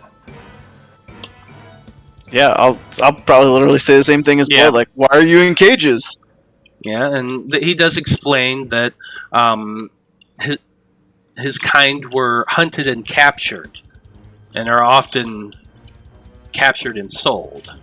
Well, we're not here to do that to you. We're here to try to help you. So calm down. And we crash against whatever.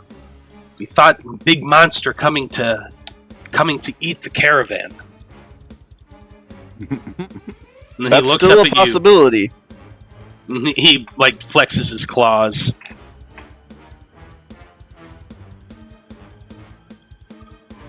In this moment, it's like not attacking you, and seems to be at least willing to listen. Do you have friends? Are there more? It looks at the other cages and nods, and more of them are starting to like move a little bit, and you can see there are at least 2 in each cage. Some of them are starting to take different forms, and some of their forms are starting to slide away. So, like, different bits of gray skin are here and there. Some of them are still maintaining their more humanoid-looking appearance. But, yeah, this is an entire group of these creatures that seem to have been captured and was going to be sold. Yeah, look, join me, friend, and we'll free all your friends here. I can't stand to see anybody in shackles and cages.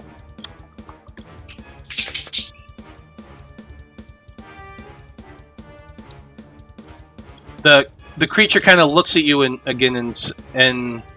kind of thinks towards you. You free us and you let us go? Yeah, you have my word. And it seems to be... I'm Apollyon, by the way. Champion of the arena in Rowina. I'm going to defend my title. Can I count on your support if we free you and your friends? It seemed like it sends you kind of thoughts of uncertainty, as though it doesn't have any idea what the hell you're talking about, and is just genuinely confused. But eventually says, "Okay, whatever you wish, free us." Okay. I give him a big thumbs up. Okay. That's it for its turn. Eloise, you are finally free of the mind control now that it's dead. Oh. Well. Oh shit. Do I know that there was a crash? Did I hear anything? I'm sure you were. You were standing there. You saw Liam at the top of the dune take a few shots, and then. Oh no! I meant the carriages. The carts. You might have heard it, but there's also a lot of stuff going on, and you were more focused on helping her out. So I don't know how aware you would be of that. We can say sure because we need to take a break anyway. So sure, you know what's going on down there. Oh shit! The camels. And I'm gonna take off running. Fair enough.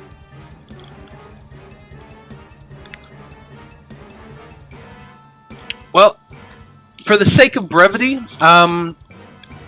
let's go ahead and take a break right here.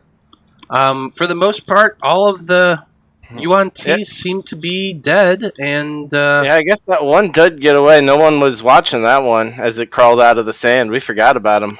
Yeah, it's kind of made its way to the other side of the dome and is just running at full speed. By the time its turn gets around, Apollyon's probably going to be using his turn to get out the cages.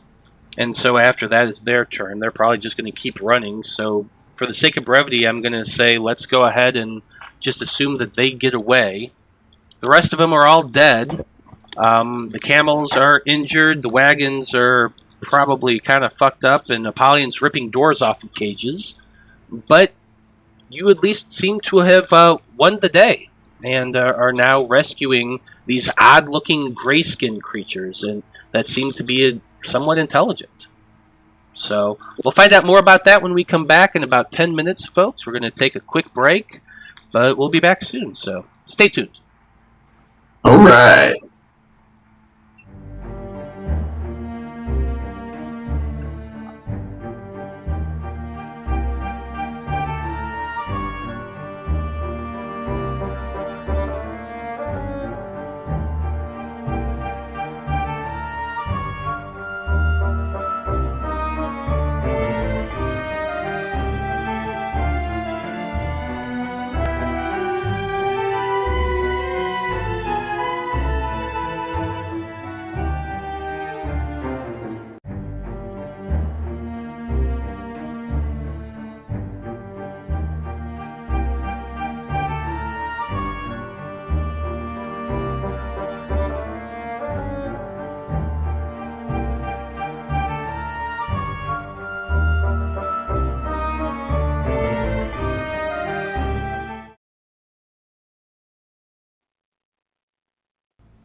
Okay, howdy everybody, we are back.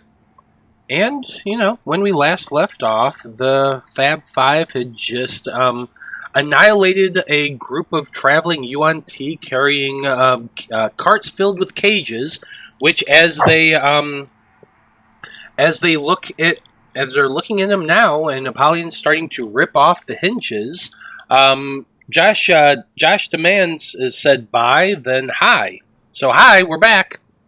We're gone too long. But yeah, the carts are smashed against that wall of force that's still up. The camels are injured and trying to climb to their feet, but not doing well. And Apollyon is ripping out cage doors. We're just going to say you're probably able to do this if you spend enough time and you're strong enough. So at the end of it, you find that a total of 8 of these odd-looking creatures that... After doing some questioning and doing some analysis, you realize are doppelgangers. We don't know what doppelgangers are. Most of you might not, but they do identify themselves. They actually live in the swamps originally, but had been captured and had moved around and from different trade caravans, and eventually escaped and made their way into the desert.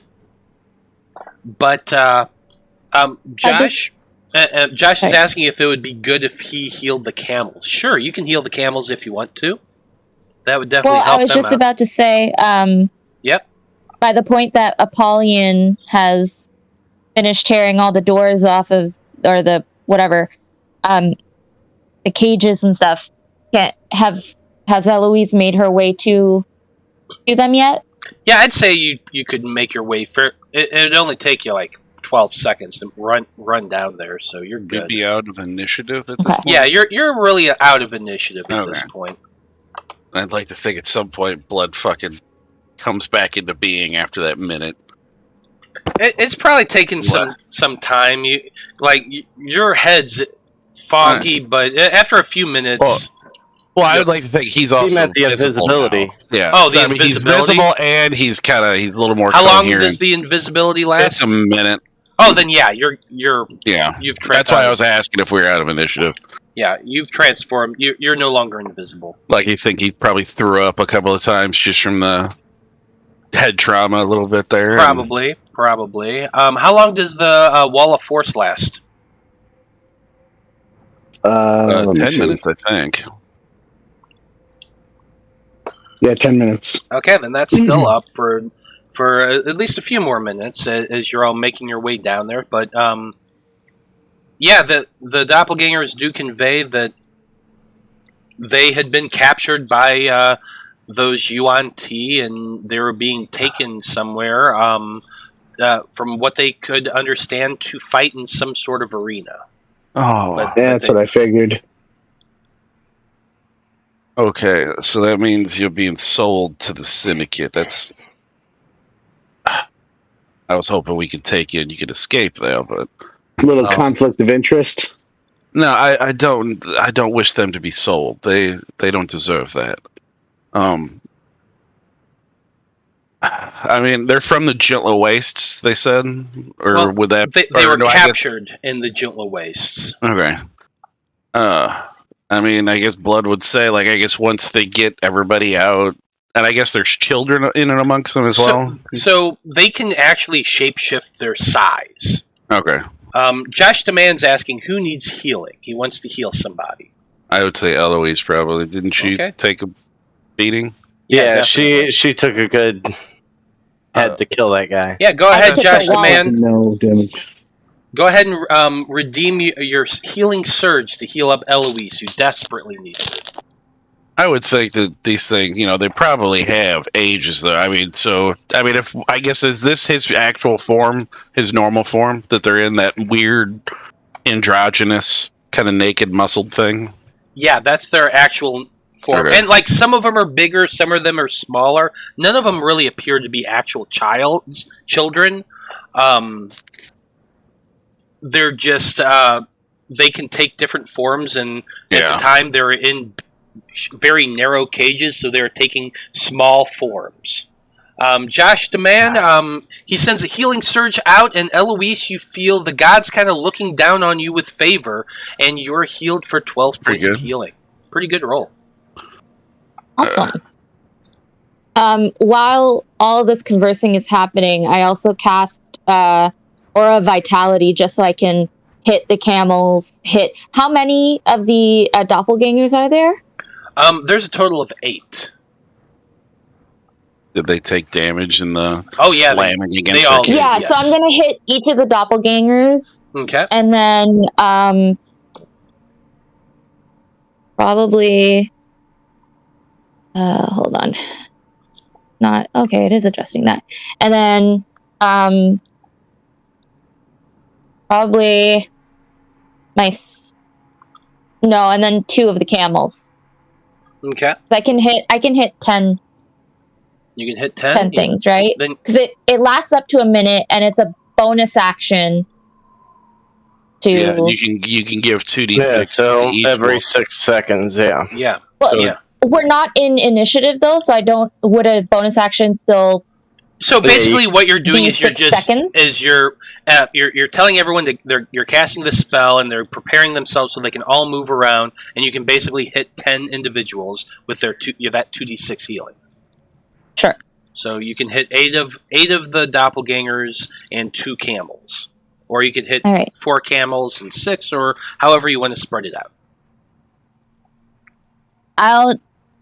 Do all of the doppelgangers look like they need it?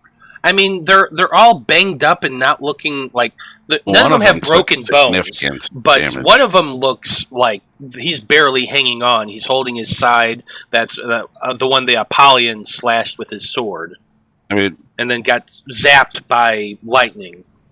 Jeepers. Blood, Yeah. Blood would walk up to, I guess if that's the guy he's been talking to, I mean, and he'd maybe shake his hand and give him a couple of cure wounds. He'll use 2 of them on him. But you can Okay. do what you're going to do. You can still heal Okay. him if you want. 'cause But he took but a what lot. I'm trying to convey, Eloise, is like the doppelgangers in the cages. They were banged up. They all took some damage when they hit the wall, but they're not like detrimentally dying. The camels all have broken legs. Okay, so I'll hit Why did each it? of, I'll hit 3. Don't worry about the sharpshooter stuff. Sharpshooter. I forgot I had all those clicked on, so don't worry about those. Yeah, so as you go reach out to heal him, you just immediately pull your My gun. fingers fucking kill him with I know. Yeah, but no, you can heal him for 3. I will Do another one. hit all 4 of the camels, and then 6 of the worst looking of the doppelgangers who look like they need it most. Okay. Or So Blood will give him 8 as he's been talking to him. 5, and then me, maybe. Yeah, 5 and me. Okay, fair enough. And think about this time you see Liam cresting over the dune, carrying a severed head, walking to the next body. Jesus.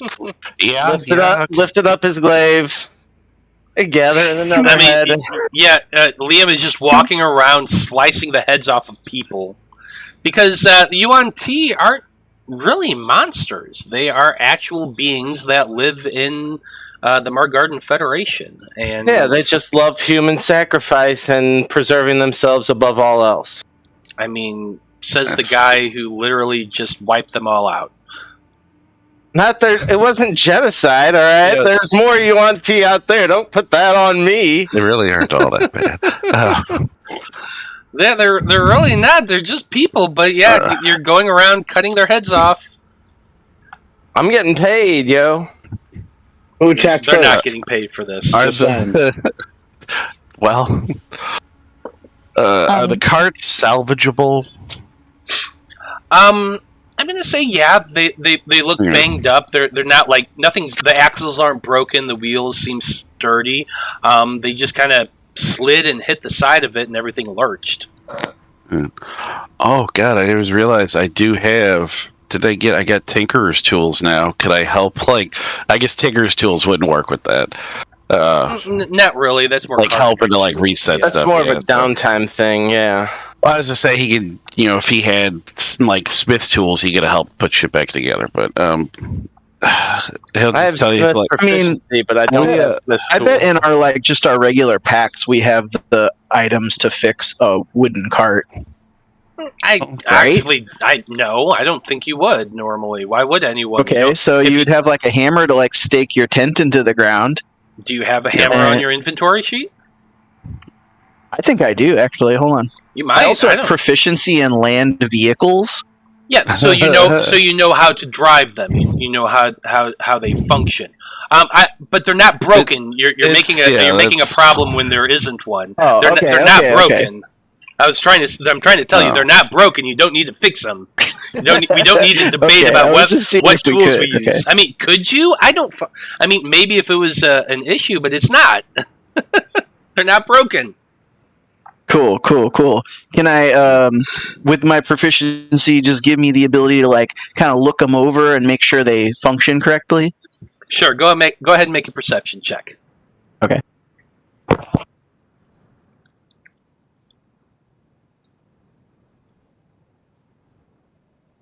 Yikes. As near as you can tell, they function perfectly.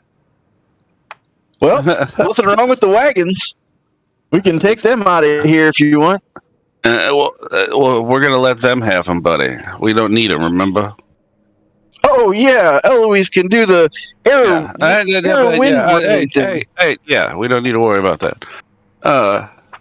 It's going to be dangerous for you to try and go directly home. Would you even know how to get home from here? I mean, are you aware of where you are? They all kind of look amongst one another, and they all just shrug as one. I guess we've got maps, of some kind, right? You have maps that you all own, yeah. Yeah, he would get his out, and then he would kind of give them almost an approximation of where they were, where he thinks they are. Mm-hmm. And he would just he's got his pens from his forgeries kit, so he's just going to kind of draw a path for them. He's like, if you're going to want to try and go through Rowina, you're going to want to disguise yourselves. Clearly, you could do that. I would suggest going around it and go down to a little village along the mountains called Napita. If you ask for Blazing Sunset, tell him you need to get home. He'll be able to help you. The lead one gives you words of understanding as well as they can. They have an intelligence of 11. They can understand what you're telling them. They also look back at the ones that are dead that Liam's currently hacking the heads off of, and they motion to him and say, "Do you need their things?" No, we are set. You take what you need. And he's going to look at Veil in particular. We don't need their things. I was just gonna say we should definitely search. I mean, if there's money here, Yeah, come if on, there's Mr. gold here, Rhim. They might need Search that the money. bodies. We don't, guys. What would a we, feral person need money for? Mr. Veil, we don't need their things. They can have whatever's in the packs. I'm gonna talk. They I'm gonna can talk have to whatever in the packs. okay, I'm gonna talk to this guy and say, do you have any use for currency? They respond by asking, "What's currency?" It's money to help you Exactly. buy the things you're going to need. Just leave it be, dude. We don't need it. We're about to get all the money we'll ever need. You're fine. So I'm gonna search. Vale just goes walking off to search the nearest body, and the doppelgangers all look at you very like confused, blood, and because they don't talk. Remember, they're speaking to individual minds, but they can hear and they understand your comments. He's an asshole. Take whatever else here is in the carts. It is yours. I was like, I will defend that. It is yours. So the eight will go running off through the sand while whatever one you're going to, Vale. Oh, you're going to let them have the carts in the... No, they are. They're going to take the carts, but they're going to go they're going to take all of the clothing off of the bodies. Okay, yeah. And clothe themselves because you specifically told them to disguise yourselves. Yeah, and so that's literally what they're going to go do. They're going to go take the any weapons that's on them. They're also going to take the clothes and just anything that looks like they're wearing and just like put it on them. Now we have a first time chatter in chat right now. Renreb said, "Famous last words. All the money we will need." Yeah. Well. So. Very good, yes. But Blood will even take out of his pack. He's got those kind of like some of the fancy clothes that he had bought for the party in Sigmund's place, but then he ended up just using that hat in disguise, so he didn't end up needing it. And so he's going to give that outfit to whichever one he needs, because he's never going to need it again. Yeah, you can give that to one of them. And so, Vale, go ahead and make your investigation. Which body are you going up to? Because whichever one you're going to, they're ignoring. I was like the dead bodies. Yeah, I was thinking we were. I was going to be searching the carts as well, but I guess the closest one to me. What I'm asking is, what are you going to search? Because they said they wanted the things off the bodies to wear. Yeah. So exactly. So I mean, from what I gather, these things basically just want basic stuff like clothing for comfort and shelter against the elements, and weapons to protect themselves. Like I have no interest in that. I'm kind of, I'm just more interested in components or money or stuff that would be useful for the party, like clearly magic clothes items and weapons or not. Yeah, exactly. So what I'm asking you is, what are you currently going to go search while these doppelgangers are running off towards the dead bodies? All right. Well, I guess I'll start with searching this cart right here. Okay. Go ahead and make your investigation check. All right. Also, Matt, I think I also didn't get a long rest because I came in this with a lot of spells missing, with all my high-level spells missing. You got 6 hours of sleep. Right, yeah, you must just not reset it is all. I used the lucky point to research that and got a 13. Blood's the only one that didn't get a full 6. Yeah. Okay. Yeah. You probably just didn't switch around your spells. Okay. Well then, so I didn't use a 6th level spell. I didn't use the 5th level spell. So, Vale, you climb up onto the wagon. You start looking around it as Apollyon is maybe getting it. He said he was going to be searching over the whole thing, make sure it's worthy, and he's like probably adjusting it. Camels are back up now, thanks to Eloise. You do find a saddlebag tucked up underneath the seat of the wagon.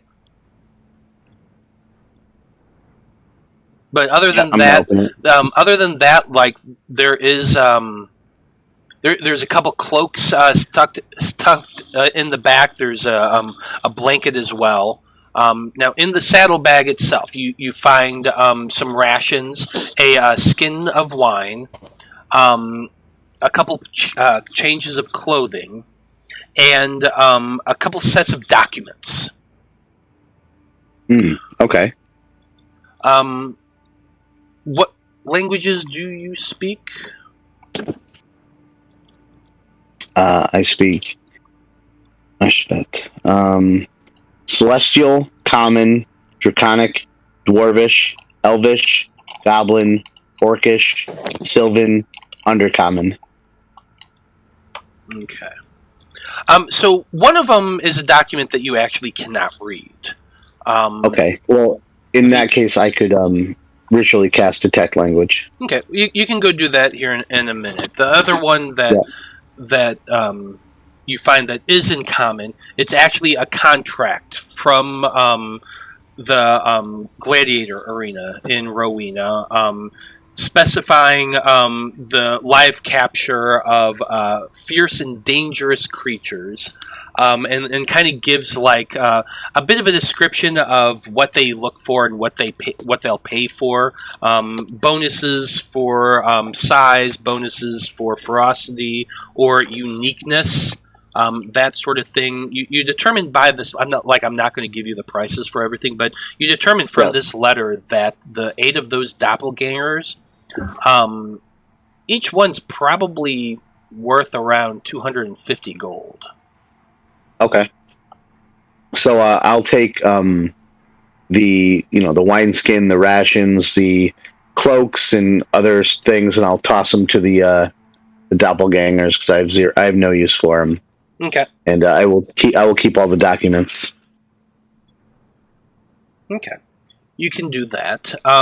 Now, in the other wagon for expediency and simplicity, there is an actual lockbox that you find in it. It's just a small one, and when the doppelgangers return, they hand over an item that they found that they have no need for, which was a small key around the neck of one of the right. Remember the Yuan Ti that got on the wagon first after casting the Hadar spell and then sped off and got shot in the head? It was around that one's neck. Okay. They hand that over to you, and when you open it up, you do find a sack of gold and silver and copper that added up in total is worth about 350 gold. Okay. Indeed, Josh the man, it was a headshot, and it was an awesome headshot.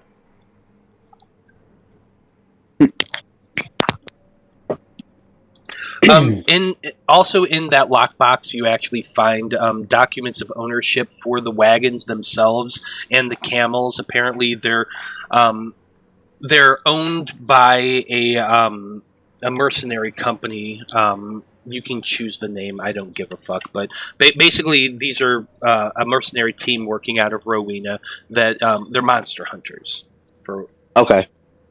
And the document in the lockbox is just a document kind of explaining the ownership and what they do and their licenses. Okay. So I walk back to Blood and I hand him the documents and I say, I don't think we should be rolling up to Rowina with this stuff. And I also hand him the gold, silver, and copper. He's kind of like the treasurer of our group. Okay. And is he? you have all the other I got the platinum and all that. Yeah. Oh, and I say, I guess we've got platinum. We just I said, I say to Blood in a not so asshole-ish tone, but still getting his point across. I'm all for helping these guys get out of here, but we also need to help ourselves. This is barely enough that we don't need this, but I'll put it in the bag for later for you all. I want nothing of it. So I suggest we destroy these the documents after I finish ritually casting detect language on the one I can't read.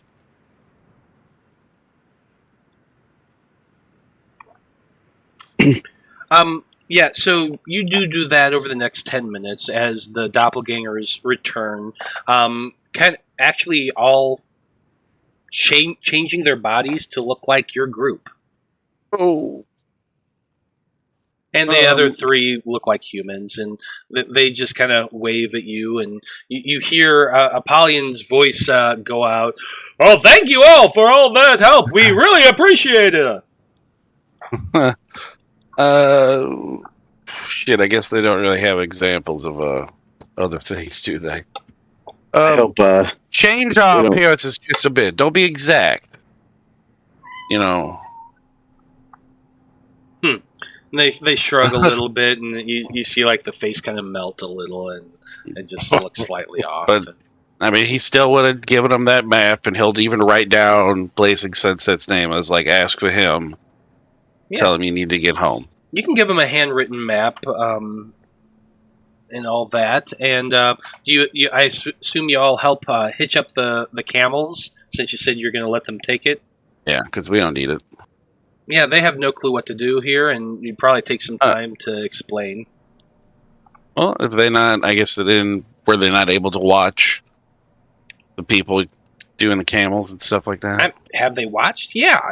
Are they perfectly proficient in it? No. They at least have some of an idea, I would hope. I'm sure they have a vague idea of what's going on, and you guys talk them through a little bit. I'm not making a huge deal out of it. Yeah. But all in all, the doppelgangers do start heading off, and you all kind of wave goodbye as they take their wagons and go. God, it's kind of mid-afternoon at this point. You were meant to sleep for a couple more hours, and then you're like... The plan was you're supposed to sleep, get up early, hang out for a little while, wait till dark, and then go traveling. Yeah, we can short rest until dark. Yeah, you can definitely short rest until dark. Are we not wind walking? Or are we done with that? We can wind walk at night. We can wind walk tonight. Okay. Just hang out a little bit and kind of rest, and then wind walk and sleep at our end of our wind walk. So, Veil, once you ritually cast Comprehend Languages and begin reading it, you realize that the other document you found was a letter to this person's children.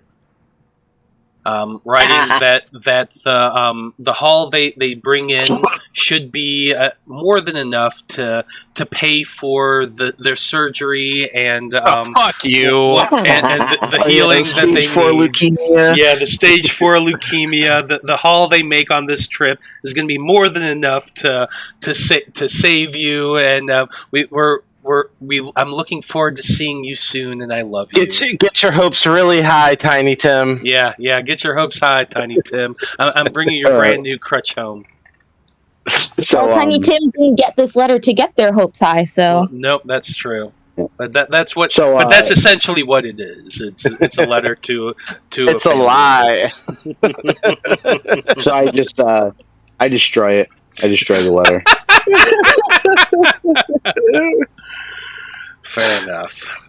And then if anybody questioned me about it, I'm just gonna say it was smut.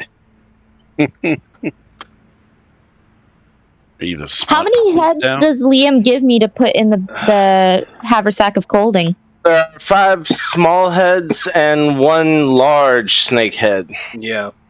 Alrighty.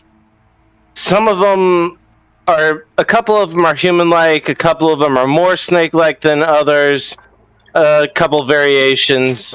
I asked Matt if we could get a list of the types. killing these fucking slavers. All I see is ka-ching. More gold for the Golden Boy.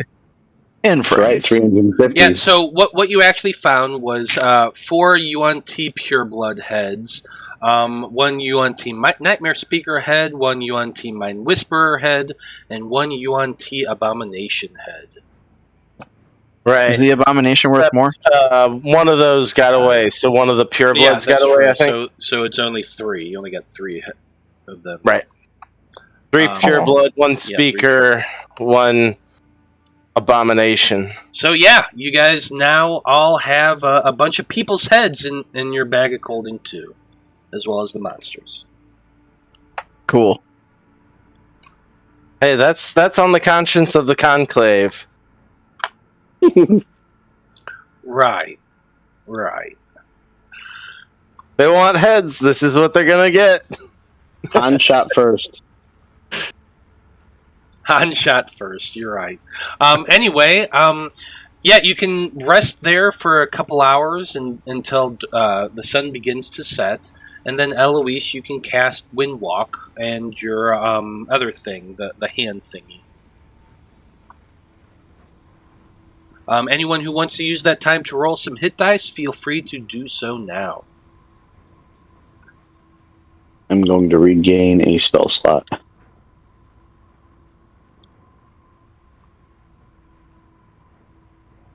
They're horrible people.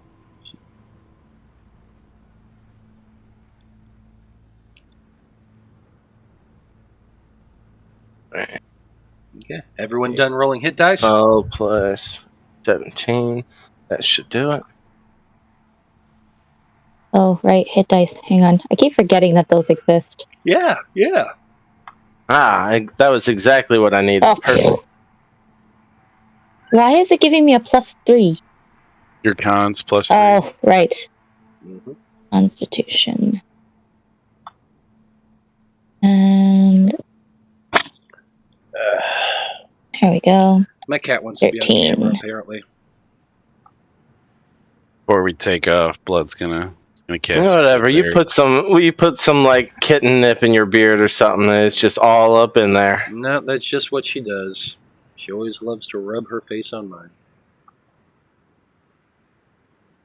Okay, so I need to get Cool. Sweet. Short rest. Get all fighter abilities back. Yep. Yep. And monk abilities. Yay. But after a short Monks rest, and warlocks really get some good stuff for short rests. yeah, they do. They definitely do. But at the end of your long rest, Eloise can cast her Guiding Hand and then her Windwalk spell, and all of you can spend the next 8 hours traveling by moonlight over the sands towards Rowina. Now, you said you were going to skip over... hold on. Sasha, you're like...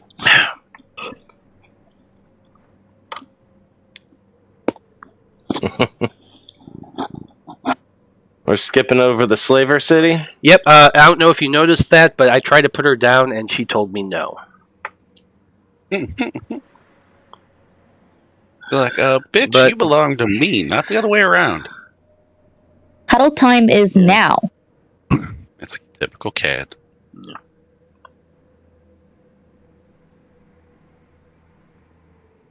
But anyway, you said you were going around Rinoth, and it's not difficult to do so with your crazy-ass speed to go around Rinoth, and as the sun is beginning to rise and your 8 hours spell is up, once you land, the sun going up in the sky, you're able to see the bright, glittering blue that is the sapphire of the Juntla Wastes,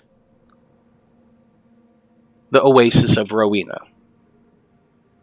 It is a beautiful sight to behold. You can see the tall towers from miles around. If you've ever seen Aladdin, you know exactly what I'm talking about. We're talking Agrabah in its height and richness. Arabian Night. Exactly. So, Do we need how long until we're supposed to be there? Like, when is the fight or whatever? The We fight. still need to rest. Yeah, the fight. The tournament itself is a week-long event. It's Okay. It's pretty long, and you can join in within the first couple days of the tournament. Now, the tournament technically is starting that morning, and usually the first day of this event is actually spent with parades and festivities and all sorts. So you're getting there right at the best time. We're gonna lose Apollyon so fast in this crowd. He's gonna be like the little kid that just runs away. Just go in those Don't give me backpacking, any just ideas. one. Are we wanting to dome up, tiny hut, and sleep outside, or do we want to go inside? Yeah, I'm okay with that. Less chance of Apollyon to get lost and distracted. What are you talking about? The celebration's for Polly. Now, remember, as I said, you are arriving on scene. You're basically landing a few miles outside of town. Okay. But it is like bright and early. It's like 5 o'clock in the morning when you're seeing this, and you're seeing like I imagine you're standing on a dune looking down. You can see the glittering, perfectly pure blue, sapphire blue lake that's right there. You can see the gigantic palace built right on the shores and the town laid out about it. It's a beautiful sight to behold. Now, you do know that, like I said, the tournament begins today, and it's 5 a.m. So Does Apollyon need to be in the tournament today for the entire week? no, Or you can, like I said, you can sign up within the first couple days of the tournament. You don't actually have to be there in the city, Okay. but So, blood. I mean, if you don't get some rest, you're going to be exhausted, right? He probably already is at this point. So, well, like you're getting close to that point. Like I mean, traveling by wind walk is less stressful on the body, Okay, obviously, but you're definitely feeling the effects. Like you probably want to go to bed within the next couple hours. so I need to get some sleep. Yeah. yeah, if we pop up the tent or pop up the hut, get 8 hours, we could be done by 1 o'clock in the afternoon, and we could go head into the city. Yeah, that might be good. But That's coming true. in right in the middle of the day, the traffic coming into the city is probably going to be its highest. So that would be a good way for us to sneak in, blend Yeah, in of a little course. better. Especially So, during the tournament. This is your hometown. We'll take your lead. So I'm going to pop up Lehman's tiny hut. Man, it's gotta be weird to be home, right, Blood? I got so many mixed feelings about this place. I am terrified. We might be killed tomorrow, buddy. I don't know. It's gonna be interesting. Maybe you, not the great Apollyon. Well, they won't find me, but yeah, you are very noticeable. But if you're in the tournament, I think the rules dictate you can't be touched if you're signed up. So we need to get you signed up as soon as possible. Hey, don't forget to put a big wager on me. Well, yeah. I mean, I suppose we could dump some money on you. That'd be a good idea. I know who to put it through. Okay, so it sounds like you're sleeping there in the dome for the evening, and making your way, or for the morning anyway, and making your way into Rowina in the afternoon. Yeah, from where you are, I said is a couple miles away, so you can probably get there in under an hour. Well, probably about an hour or so. So yeah, you'd probably make it right about 3 in the afternoon, which is fine. So you set up your hut. You all set up your watches, and you get some rest. And now, do you set it close to the trade route, or are you just hiding amongst the dunes? I'm just kind of curious to know what you guys are going to see. Yeah, I would say I'd say, more inconspicuous, closer to the hiding amongst the dunes as opposed to right near the trade route. Okay, fair enough. So you don't really see anything during your watches. It goes by fairly quick and easy. Veil tints the dome so that you're all able to sleep. You all put your blankets up over your heads and put your your arms over your eyes and yada yada yada, and you try to get as best of a sleep as you can. It is always weird sleeping in the middle of the morning, but it's achievable, especially since you've been out all night. And Blood is super, super tired. He's probably already asleep before the hut even goes up. Oh yeah, definitely. But you all are able to get your long rest in. So go ahead and set that up on your sheets. And then 8 hours later, the dome disappears, and y'all. Is there a button to press for that, or you just individually click and reset everything? No. You have to set that up in the cog. You can put the long rest, short rest toggle on. Seriously? Yeah. How have I never fucking played fucking at Roll20 for fucking nearly 2 years and I have never Do you noticed get that? all your hit die back or just half spent Half. hit die? Half? Okay, Half. so rounded down. Gotcha. Okay. You get at least 5 back at this point. Oh, half of my total? Yeah. Okay. I thought you said I was trying to say it's half not just spent and everybody it's talked half of over your me. total, yeah. I gotcha. Okay, dope. Yeah, I put the long rest thing on and it didn't do it. I don't even know where that is. Which section is that in? It reset my hit points, but like not my lucky the points cog? and stuff. Yeah, I see the cog.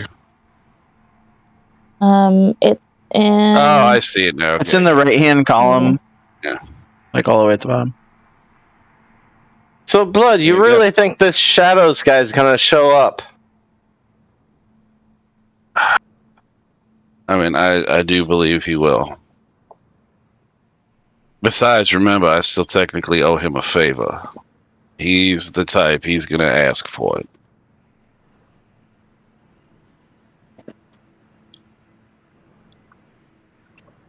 Okay. But then again, he did steal from us, so his favor's in jeopardy. You don't steal from a good standing fellow members. Sigmund wasn't. I love that Okay. Blood thinks he's good standing. Hey, he thinks he is, okay? I know, I love it. But it's like, but I mean, even that, they are of the same, even the same members of the same guild within the fucking syndicate. It's like, they have, I mean, there is honor amongst these thieves, at least. It's like, you don't steal from each other. Like, that's just a code that they would have. He should fucking know better. Well, perspective is a weird thing. But anyway, sure enough, you all wake up and start making your way. Middle of the day, it's about 2 o'clock when you start heading out, or so, and the sun is hot. But the closer you get to Rowina, you're starting to get some of that cool breeze that comes off the lake, which actually brings down the temperature significantly the closer you get. Like, out in the desert, it's just blaring sun reflecting off of tiny, tiny silica crystals. The closer you get, you're starting to get more of that cool breeze. You're starting to see a lot more green. The city in front of you is very green. In fact, as the closer you get, you're definitely picking out more spots among the city ahead of you that you can see, like little green splotches. Now, the closer you get to Rowina, as I said, you see before you just this beautiful, beautiful city. Those of you who've been here before, you know that the Oasis City of Rowina is home to the Great Gladiator Arena and the Great Bazaar, and it is one of the most spectacular cities on Loroupa. Its shimmering spires can be seen for miles across the desert, and its crystal clear lake is said to be the purest and most sweetest water on the entire continent. Now, on the shores of that lake, the Azuraro, sits the Palace of the Eternal Throne, the grandest palace in all of the Federation, which is home to the Zaim, Alrun Mahiran the Eighth, whom most other rulers actually pay at least a little bit of a token homage to. The Zaim, his forces oversee the largest network of trade caravans that bring in the riches from the Jotla Waste and distributes it outward to the rest of Loroupa. The city is visited by pilgrims from cities and nomad tribes alike, by traders near and far, and by the powerful and the powerless who wish to see the Grand Zaim, by tourists, both noble and ignorant, and even occasionally you can spot a genie or two walking along the city streets. There are those there for their greed, and those who are there seeking adventure, and those who create it too. As you get closer, you can see a very large, wide wall. That it's almost like it's very interesting because the desert itself protects this area, and really these walls aren't meant to be defendable. They're more meant for show. They're big, tall things, like archways over the road, but then to side, there isn't much of a wall beyond that, and you can just see buildings here and there. It's odd. It's almost like this entire place, the closer you get, is built for show. And then you change the music. Let me see here real quick.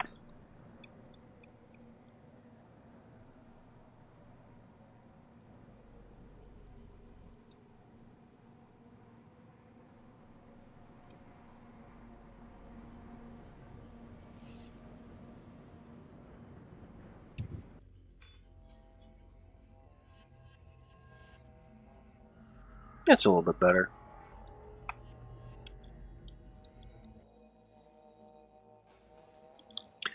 Anywho,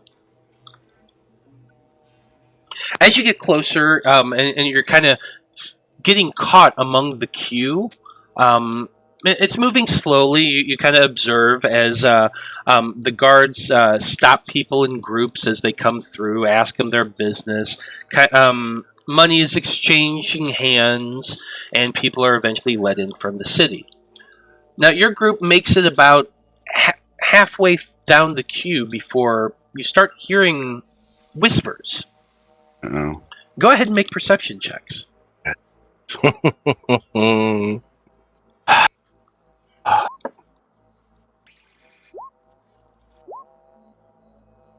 Liam did not notice anything. 17. Yeah, neither did Apollyon. Getting too distracted with all the sights and sounds. Yeah, for you, Apollyon, it's coming home. It's seeing those walls, that sprawling city. Even living in the underneath the arena, you would look out the window and see the beautiful majesty that is the city of Rowina. And seeing it's just bringing nostalgia to you. But Blood, you're the only one who actually can hear this. You're starting to hear, is that the People's Champion? Is that the Golden Boi? Oh, shit. And there's murmurs are starting to rise up. First thing we gotta do is go to the bazaar, guys. I gotta get a new outfit. Just a second, please. Please. They already are recognizing you. That's exactly why I need the new outfit. Oh, the old Golden Boi is gone. I'm stepping into the arena this time. He's gonna try to put his fucking hand over his mouth. Apollyon, you're feeling someone tugging on your finger a little bit. Oh, God. And you look down to see a little tiefling child, dark rosy skin, big black eyes, long black hair, and she just kind of looks up at you and she says, "Mister, are you the Golden Boi?" Well, We lost him. he's gone. Yes, little one, it's me. I'm back, and I lift her up, like one-handed, like above my head, and be like, "It's me, Apollyon the Golden Boi." Oh, and everyone just turns and like you're hearing murmurs. The Golden Boi, is that the Golden? That's Guys, the people's champion. Spread out, guys. Oh my! Apollyon the Golden Boi, and cheers are starting to rise up. Apollyon, it's the Golden Boi. The He looks people's around and champion goes, has "Oh, returned." And yeah, your entire party's just gone.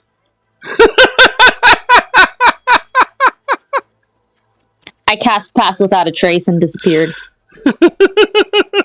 Apollyon is just being swarmed by people now. They're all kind of looking at him and murmuring, "Oh my gosh, you're back! You've come back, Apollyon!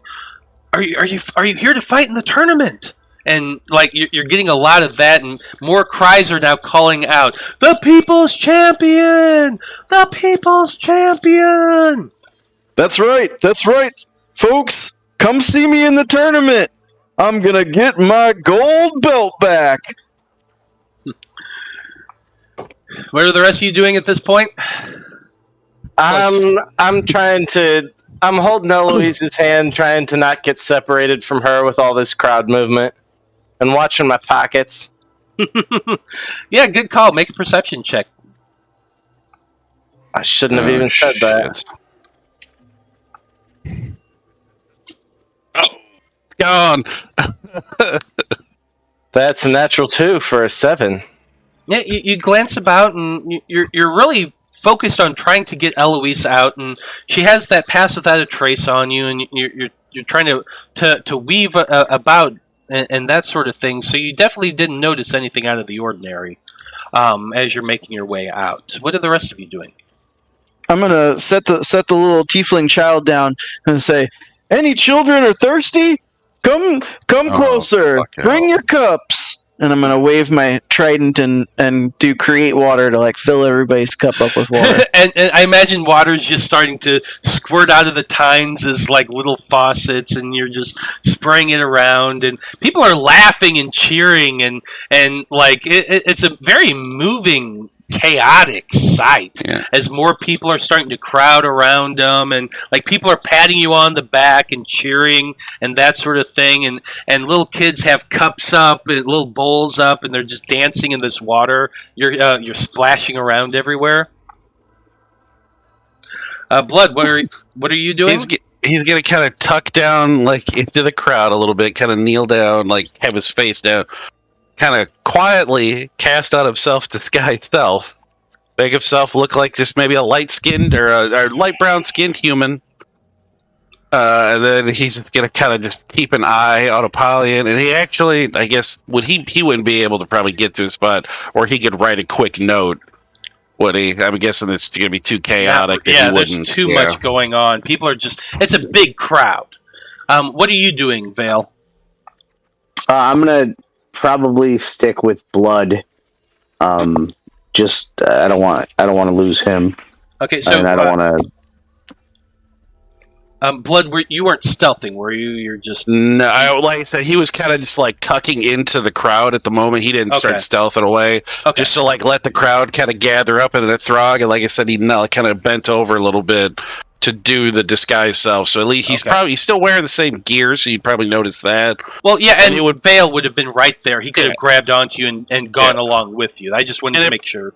Yeah, and he's probably picked this human before, so it's probably a human that Veil would recognize this disguise self. So. Yeah, I imagine Veil just grabbed onto your cloak and just kept following. We need to be inconspicuous, but also keep an eye on him. Yep.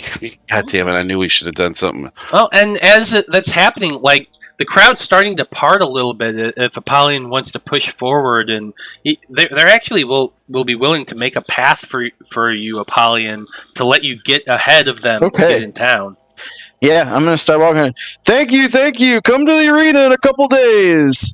And like this crowd all these children are surrounding you and like holding on to you, and there's a lot of cheering going on, and you're just like waving your trident around, and water's spraying everywhere, and it's a huge sight, and like especially because you're hot, and as the water is like coursing down your body, you're getting that nice ripple muscle effect. Your body's just gleaming under the sun, so it's probably pretty damn impressive as you're pushing your.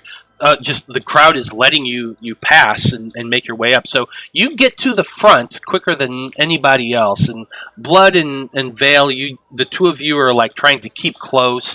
Liam and Eloise, you guys got to the sides, and you're just watching now. Are you going to try to press behind them? Just in awe, and I'm looking over at Eloise, and I'm like, it finally makes sense why he acts like that. If I got walked through the streets and treated like that, I'd expect it everywhere too. He's been spoiled, but it's nice to see. Is this what it's like to come to have a hometown? I suppose it is if you're the best. That's right. You guys will see. You guys will see. Just come watch my matches. You can't hear us. Yeah, you definitely can't hear him. You're way ahead of them. You're just. Oh, okay. You're being escorted by all these children and young people of all sorts of races, and we'll try to follow and keep up, but keep to the outside of this crowd. Blood will take out the sending stone he's got and kind of whisper it into Eloise. He goes, Eloise, you need to find a place called Another Man's Treasure. Look for us there. Didn't the other one go to Veil? Got it back at this point. Yeah, Blood and Veil are together, so he could have gotten it back from Veil. No, I was going to say, because Blood gave his to... I thought you called and Veil would have the other... No, it was Blood that gave his to Veil. Okay. So he'd get that. He'd just tell you, it's Another Man's Treasure. That's where you need to go.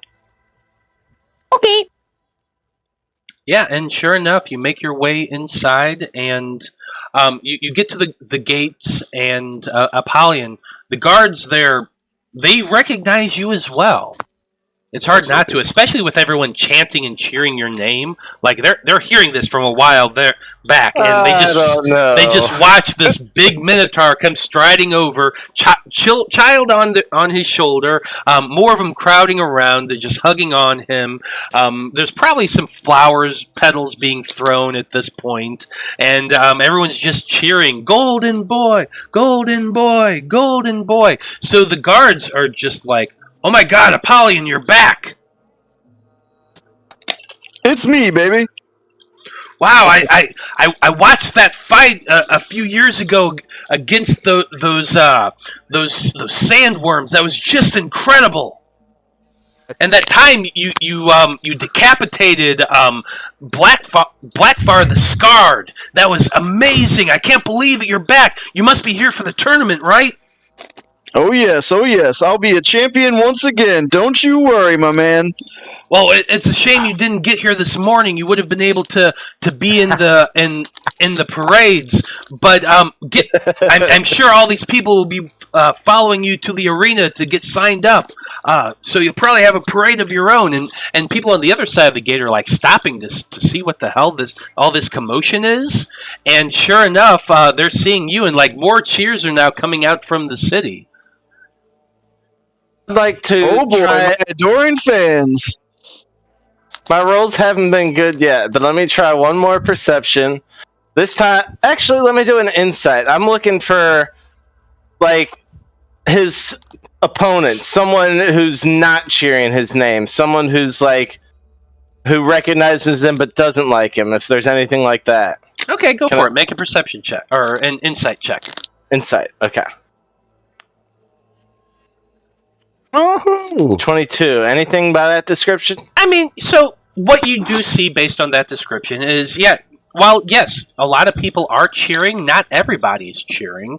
There are definitely those who are looking like, oh, God, this guy's here again.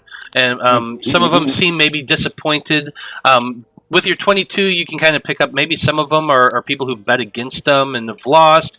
Others that didn't like him or his character. I mean, he is a well-known and well-loved figure in the gladiator arena, but not everybody likes him, and not everybody's happy to see him. And there are quite a bit of frowns and scowls, and people kind of side hand muttering to people next to him. So while the illusion and the loudness definitely gives the illusion that that everybody is just happy to see him, there's definitely some shade being thrown too. All right. They're just jealous because I'm the greatest. Damn, we're never going to convince him. Apollyon is let through without issue, and all the people around him, like that were waiting in line, are kind of stopping, and Apollion's just let forward. But a new group of people from the city kind of swarm around him almost immediately, and there's even more of a big show of welcoming him back, congratulating him. Oh my God, it's Apollyon! The people's champion has returned. The Golden Boi is back, and so they're just gonna kind of lead you and make a parade of their own, taking Apollyon towards the arena. I did not mean to predict this. And the rest of you all are left on the other side of the gate as these guards are trying to get some semblance of order under control once again, and to start getting people through. Because Apollyon just created a giant traffic jam. I can't help it. They recognize greatness. Who am I to stop them?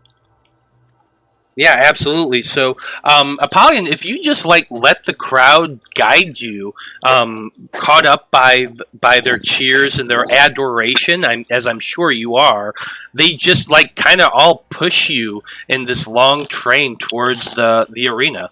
And since we're at that point, why don't I go ahead and pop up a map? Because you know I love maps. Mm-hmm. Map time.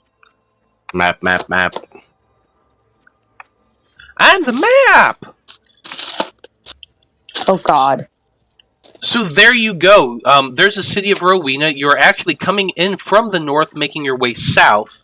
So as you follow that road, it goes directly towards the arena. It's one of the first things that you see as you're coming up towards it. You do definitely see the lake there and all the greenery that's around it. If you've ever seen an oasis before, you know exactly what it looks like.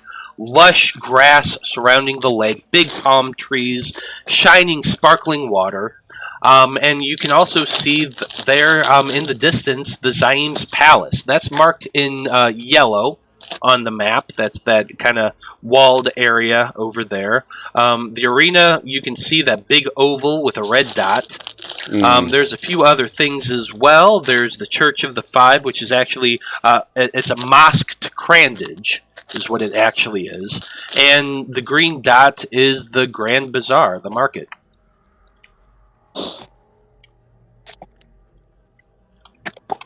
Hell yeah. Bet you can't say Mosque to Crandage 5 times fast. Mosque to Crandage. I did not understand anything that was said. Good. Because they did it at the same time. That was a whole bunch of gibberish. As it should be. But there you go. You can't see Rowina now. It is a beautiful city, sprawling.